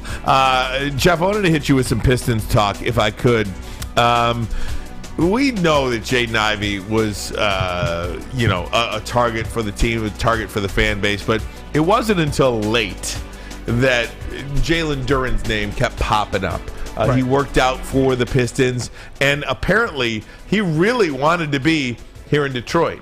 Yeah, a guy who was mocked to go in the top 10. He fell to 13, and the Pistons got great value. And that's a common theme they've been able to do, not even just the Pistons, but the Lions as well, getting players that want to be here. And the Pistons hit on 2 in the first round that want to be here. Jalen Duren talked about it in his workout, talking about that this is where he wanted to be immediately. So I applaud the Pistons. They got arguably really the best guard and arguably the best center, and 2 guys that want to be here. Jalen Duren, let's hear from him right now. This is the introductory press conference.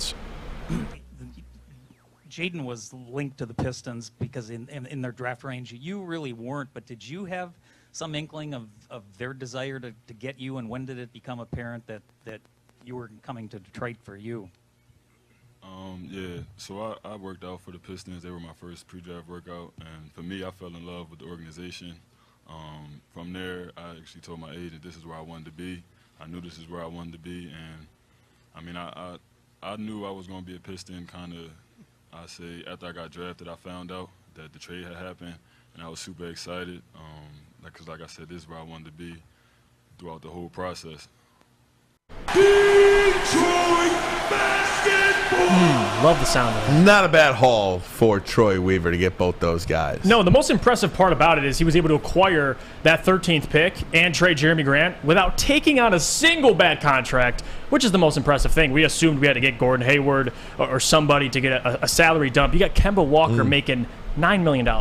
Incredible. You're going to buy him out most likely and see what happens there. I want to mention this. Sapper18 says on the YouTube chat, just bought Vlad the Impaler on Amazon. We'll read it tomorrow. Thank you. That's awesome. Sapper18. Jeff, you're the NBA guy. You love it. We love NBA here, and I could talk about NBA all day, every day.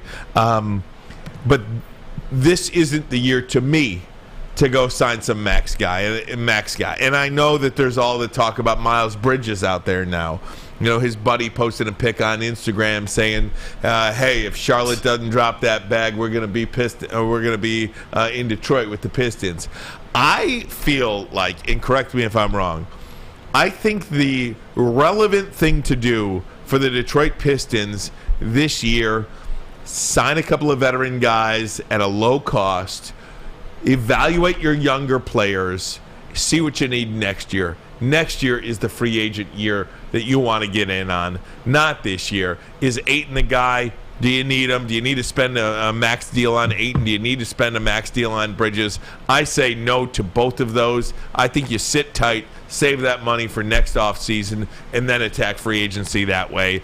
I think that's just the more fiscally responsible and really smartest way to go about this, because then take a season to see what you have and see what you have with these younger guys growing. Yeah, and one thing I always preach about is flexibility. Now, if you sign Miles Bridges to a max contract, you don't have flexibility. And that's something the Pistons have been working for, Troy Weaver specifically, clearing up cap space. And you hit it right on the head. I've been saying this as well. This free agency class is overrated, period. You have DeAndre Ayton and Miles Bridges, 2 guys that are restricted free agents.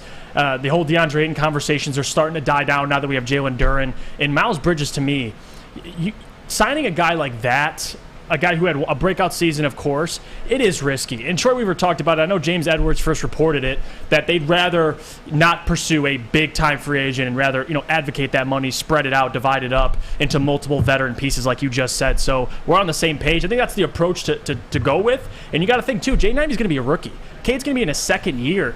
They are not ready to win right now. So there will be time for that, Ryan. And the whole point of it is stay flexible and stay, able to have cap space, have movable contracts. If you sign Miles Bridges to a max contract, he's making $30 million. He better be the best player. I mean, if you're making $30 million, at least be your second leading scorer. And I just don't see him doing that. So I'm out on it.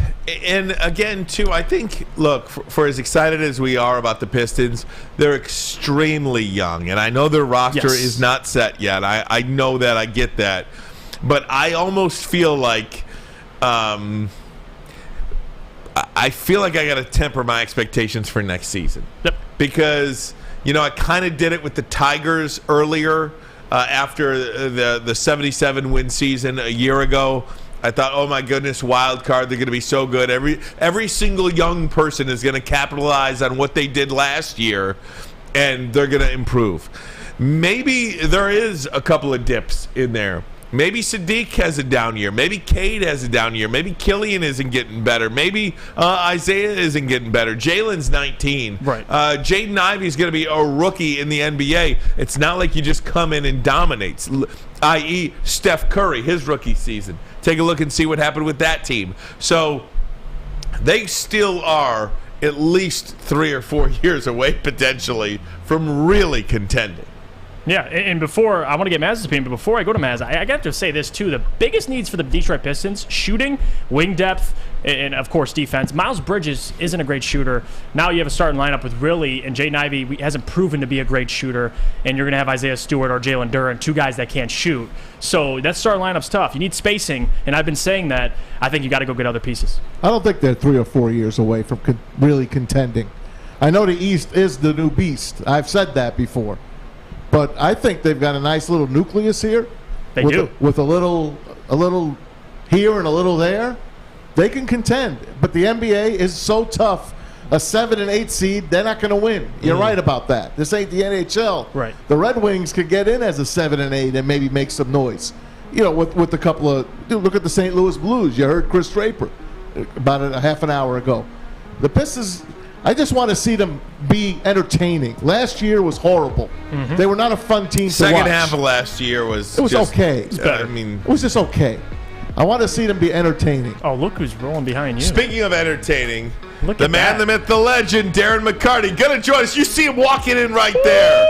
Woo-wee. Coming in studio. Look at that, baby. The one and only. It's all raw. Bring the great in. Darren McCarty gonna join us next. We got a parking situation out here. I would have been here earlier. Maz, I expected you to be laying in a spot. Sorry, I didn't get out there in time. Oh, yeah, I know you did. But thanks for that. We'll be right back buddy. with first message from Guardian Alarm. Yep, they're your local security experts, have been for over 90 years. Guardian Alarm gives you peace of mind whether you're at home or on the road. 24/7 local monitoring. Make sure what is important to you is safe. Call 1-800-STAY-OUT for peace of mind. 1-800-STAY-OUT right now. Let them know Woodward Sports sent you. D-Mac next.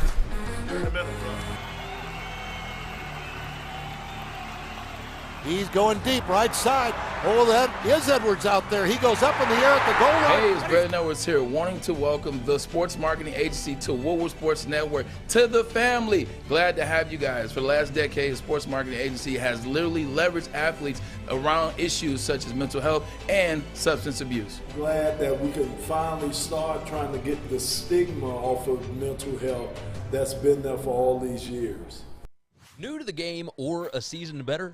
OddsTrader.com has everything you need to make the right bet ahead of kickoff. Begin your handicapping journey with OddsTrader. Improve your edge by finding the best price on every game from sportsbooks in your backyard. Take advantage of the numerous sign-up bonus offers to pad your bankroll. Dive into key game statistics, player performance, and even account for the projected game day weather. Best of all, you can use the OddsTrader bet tracker to keep a log of your action. Welcome to OddsTrader, and best of luck. Get a shot up. This is for the win. All of Detroit's sports teams live on Woodward. All of Detroit's sports coverage lives on Woodward Sports. Driving the best in Detroit sports coverage. Seriously. How was it?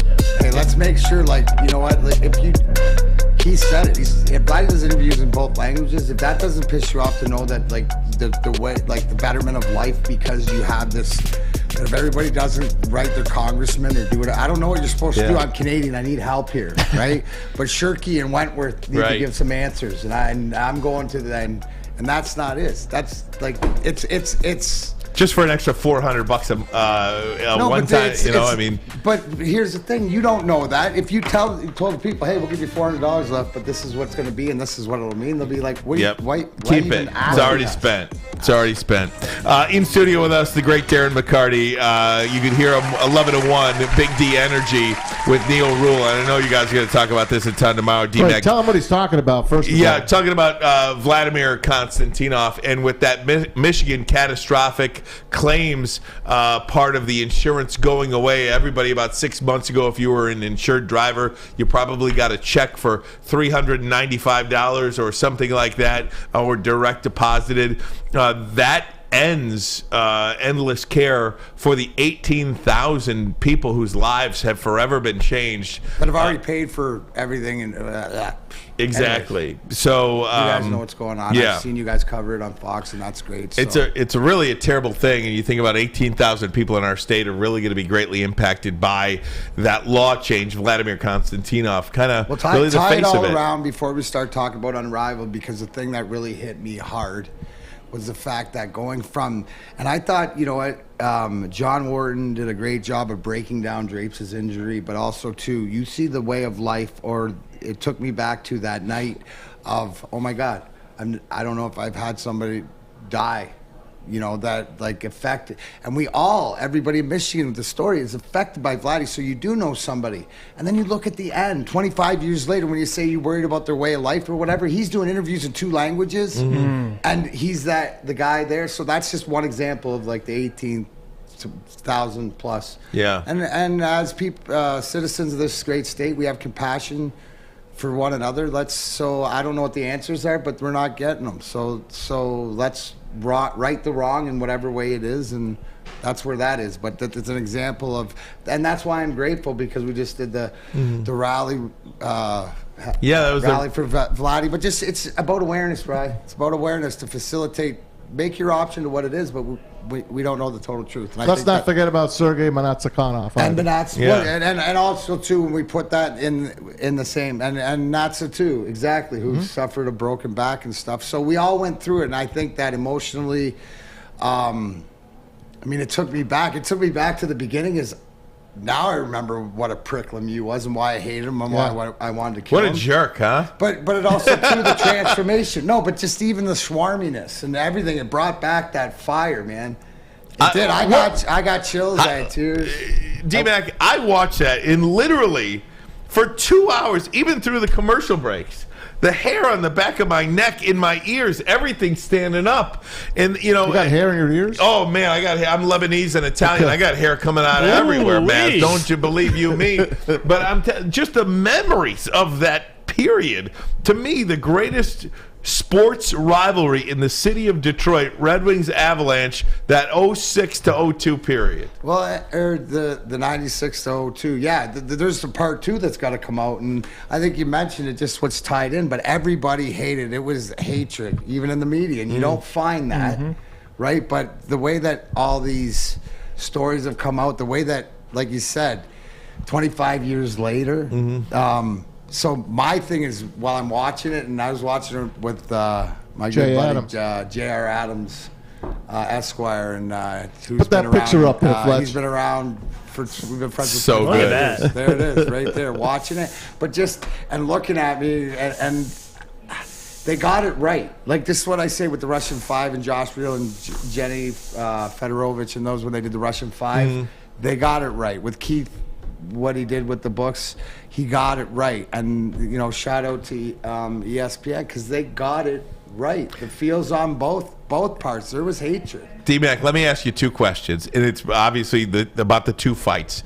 The first one in '97, that was something that was going to happen. But the '98 fight, right off the bat, drop. That to me was every bit as you're not special. supposed to say. You know, especially today. What were you guys talking about right there? He wasn't talking. He was just nodding, and I was just giving him everything, every derogatory remark that you're never supposed to say. Through it all. I was yelling it in his face like this, and I literally did not think he had the balls to fight. And I remember, and leave it to Drapes to win the draw. So I turns back to Nick, and I get blasted. You know, like, I don't know if he might have cracked my nose or whatever, but I remember thinking, first thing is, okay, good, he's going to fight this time. Like, not, like, whatever. And then, after I got my licks in, I was happier with that one. But there is, in the code of the game, he nailed it about earning respect to his teammates, and I had to, as the player, give him a little bit more respect. Yeah. Wasn't a bad fighter. But don't get it twisted, man. It's the same thing. That I don't care who you are, I'm going to get mine. And then at the rest of the day, like, that's that goes back to the argument, and Braylon and I are going to sit down. Is the hockey player? I think that, but they don't understand those next level things. Like it's almost like they haven't been to the wars.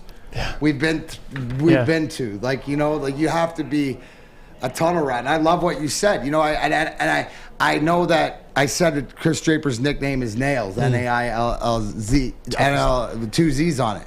But it's tough as nails, right? His full is tough as nails. Like we named our stable, Tough as Nails Stables. But the tough because he's tough as nails. And when he told Johnny Wharton to fucking fuck, it was that awesome, or what? That was a great part about that. But you want to understand is that, and it's to the same point where people ask me, "Are Claude Drapes?" Obviously not, and he hasn't forgiven him, and he's not supposed to.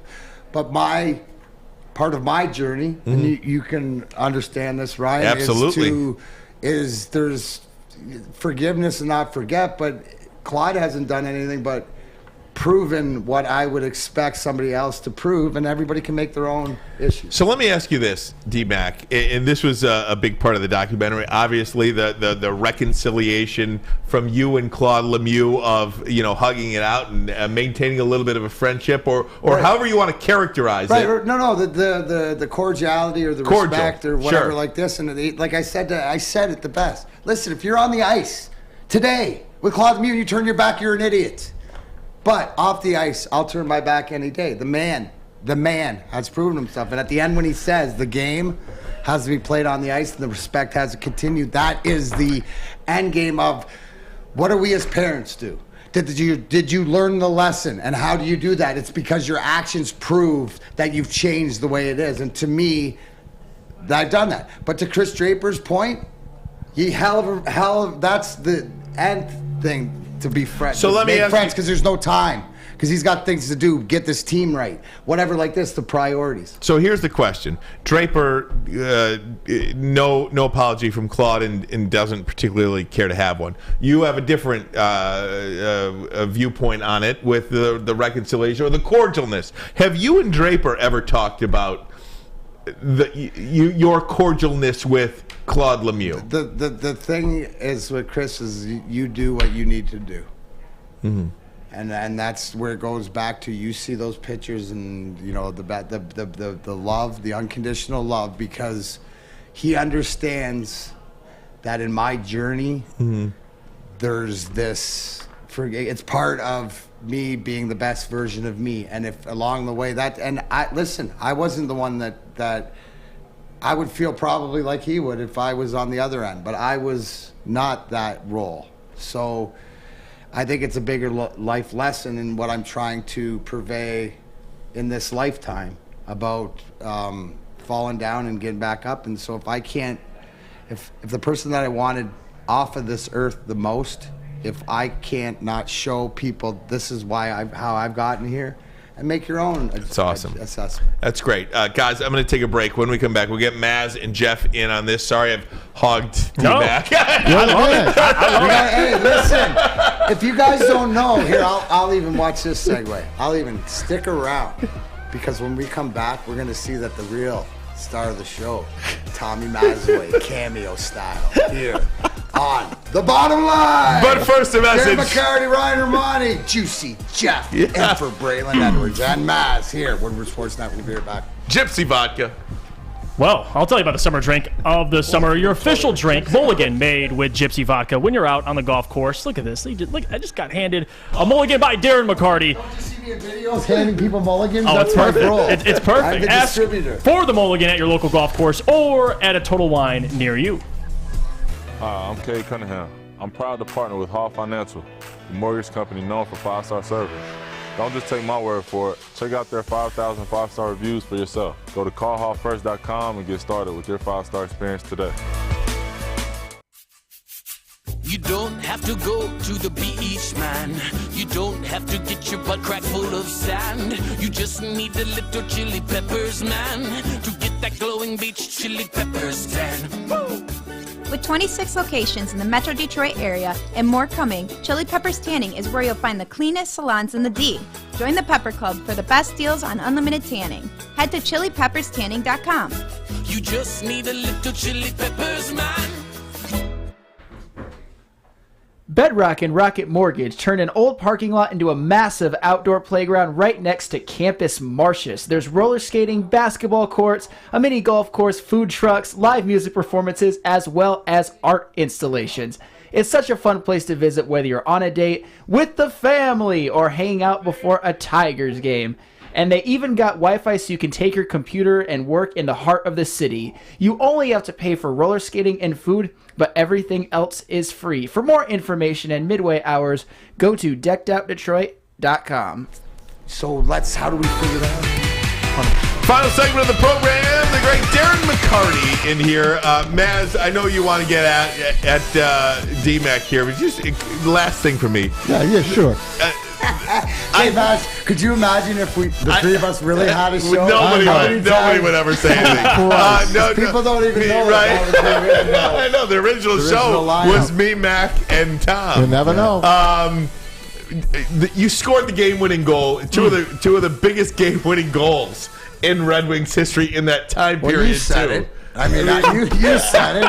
Hey, I just spitting facts, but go ahead. I mean, seriously, the winner on March 26, 1997, and then Yzerman was great. Well, Scotty had a rule: don't turn the puck over at the blue line of your own or your opponent. So D-Mac's going in. We're like, oh, I wanted to against the Flyers. But the whole thing to Paul Dvorsky, who reffed the game that we saw.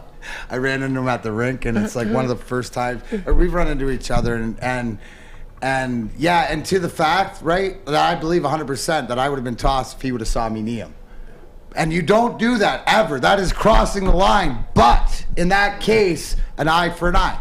But the whole thing is, he goes, really, you had to score the overtime winner? That's what he says to me. And when people ask me, I don't care. Somebody needed to score the overtime winner.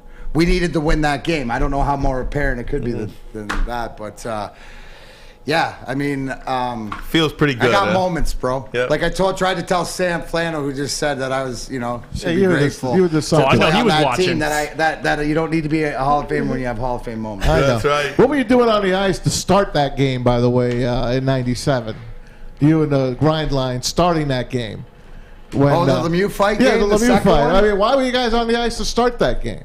Because we usually started, depends who was. I'd look and see who the setter was on the other team. I forgot who it was. Yeah, exactly. But Good question, speaking of Matt. Maz, come on, Matt. You know when Maz always talks, you're gonna show him the picture of Maz. Oh, we got to put You gotta it show up. because this is where Maz. You always hear about back WJR. He used to stick us in the bathroom and everything. WJR, Studio P. I worked at that. Studio B. I worked at that. Okay. I covered the wings. This is me on my TV last night at 2 a.m. You can bring the volume up. I can't hear it, but fine. There it is. So there's D-Mac. Now watch on the left. Pause. Watch on the left. Look on the left here. Keep going. There's Studio P. There he is with the badge and everything. Did you see me put my hands on my head? I did. You're wearing you're wearing the vest and the credential Yeah, the along your credential belt. on the belt, man. Good for you. It's about 55 pounds ago. Good for you, Jack. Hey, Jack. But I had the best seat in the house, man. Every game. That was the best seat in the house. Love these guys, man. I got lucky. Right place at the right time. Oh, yeah. Yeah, but how about the memories for you yesterday? Oh, my God. This is right in My your favorite wheelhouse. thing to watch yesterday, you guys aside, is I love Scotty Bowman, and I love the Scotty Bowman stories. And I like when Mark Crawford is leaning over the glass, and you just see Scotty there, and he's not even talking. He's just like... No, but here's the thing. Crawford's losing his marbles. Yes, and Scotty's not moving. Here's what I know 25 years later is this is the conversation. Scotty's going, well, I didn't think this would happen, but I think I got him where I want him. I think I'm under his skin. I know, just nothing. Wait, what are we eating after... Wait, D-Mac, I feel like what are leftovers? Yeah. I feel like That's exactly what he's Did saying. I ask for pepperoni pizza in the office? Exactly. Oh, did he just spit on me? Yeah, What? Crawford is screaming, and Scotty's talking about, how's this cell phone working here? Yeah, How's the cell phone working I here? love it. You got an apology now. You want an apology now? But I feel like Crawford lost his mind at did. Wharton, and he even though. admitted it. He even admitted it. And isn't it like? But if the roles were reversed, right? And Scotty Bowman lost his marbles and then took his daughter to school the next day, everybody would come around him, right? And not be scared of him. I was just like, my favorite part of the documentary, right? and this is how you know it was so personal and bad, but I mean, like death threats and all this stuff and things that we never want to hear. And then they go to me and I go, welcome to Detroit. But I mean, it's like, what do you expect? You know, I just said it during was the interview. perfect. And I love Gary Thorne and Bill Clement and Darren Pang at all these games, and they were like, here we are again. This is exactly where we want to be. I was listening on the way in, and when Juicy goes with his age generation, yeah, if it was the size of a shaving cut, shaving cut, 10 stitches. See, that's my league. I can't play in this league. Brian Burke was outstanding, in this doc. Outstanding. And do you see how like the perfect storm where everything had to sort of be in place and all this stuff, and part of it too is just the rivalry itself was, I mean, I remember just like going about my day waiting for 7 o'clock or 7:30 for that puck to drop. You know, like you're calling your buddies, where are we gonna watch the game tonight? What are we gonna do tonight? How are we gonna get together tonight? What are we gonna order for food tonight? How, you know, like every aspect about that rivalry determined what our lives were going to be like, you know, on any particular day. That's the kind of stuff you forget. Just the camaraderie of, you know, your boys back in the day. Absolutely. You know, I mean, you know, I'll give you one thing that tomorrow, if you tune into Big D Energy, myself and Neil Rule, we're going to cover a lot of this. But the one thing that I really learned, you know, not only was Brendan Shanahan. And here's the one thing that I will say is that, and I heard Stick say it earlier, but people said if I'm considered or into the conversation of greatest teammates of all time, I was taught by the greatest teammates in all time. And I think when Shanny came in and what they say, it was the intangible little things about like that to take the life and the feelings and turn it, and how he did it. So it was just, you realize in different ways of things you learn from guys, but that was the finishing. Like I always had that in there, but the way he polished it off. And I always say to Marty LaPointe, offensively, but me just in that tough guy, enforcer sort of role.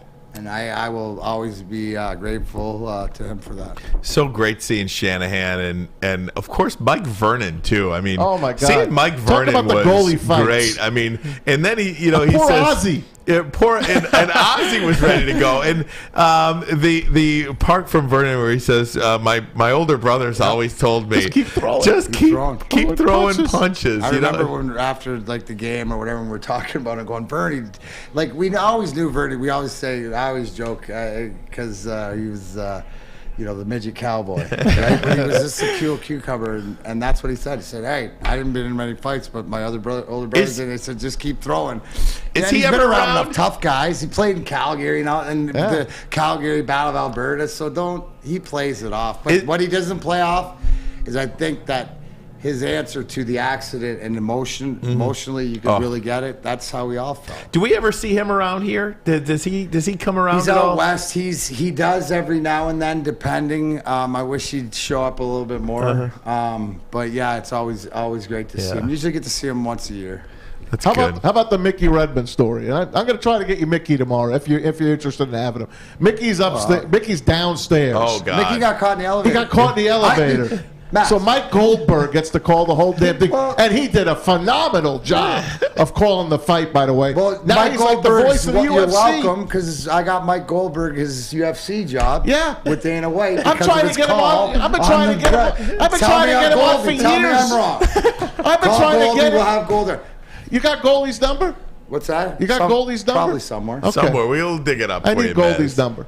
Yeah, he'd be a great one. Guys, that's going to be it for us today. D-Mac, can't thank you enough for coming on in. Tomorrow, 11 to 1, Big D Energy, Darren McCarty, Neil Rule. Can't wait that's going to be 2 hours of fun, man, as it is each and every day. Thanks so much. And again, as corny as this sounds, I feel so lucky to work with you now. I feel like you're my friend and not like Darren McCarty, number 25 of the Red Wings. Thank you for being Darren McCarty, 25 of the Red Wings. I mean, it like the memories that time period gave to me in my life was something I will never forget.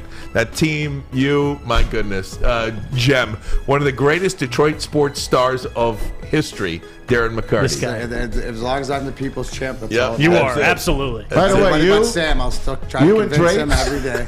You and Drapes look better today than you ever did before. I just gotta say that to you. He's in that pickleball I know. world. He's killing it. Number one in pickleball. By the way, good, feeling good. I wished him a happy 51st birthday for you, so he's ahead of you again.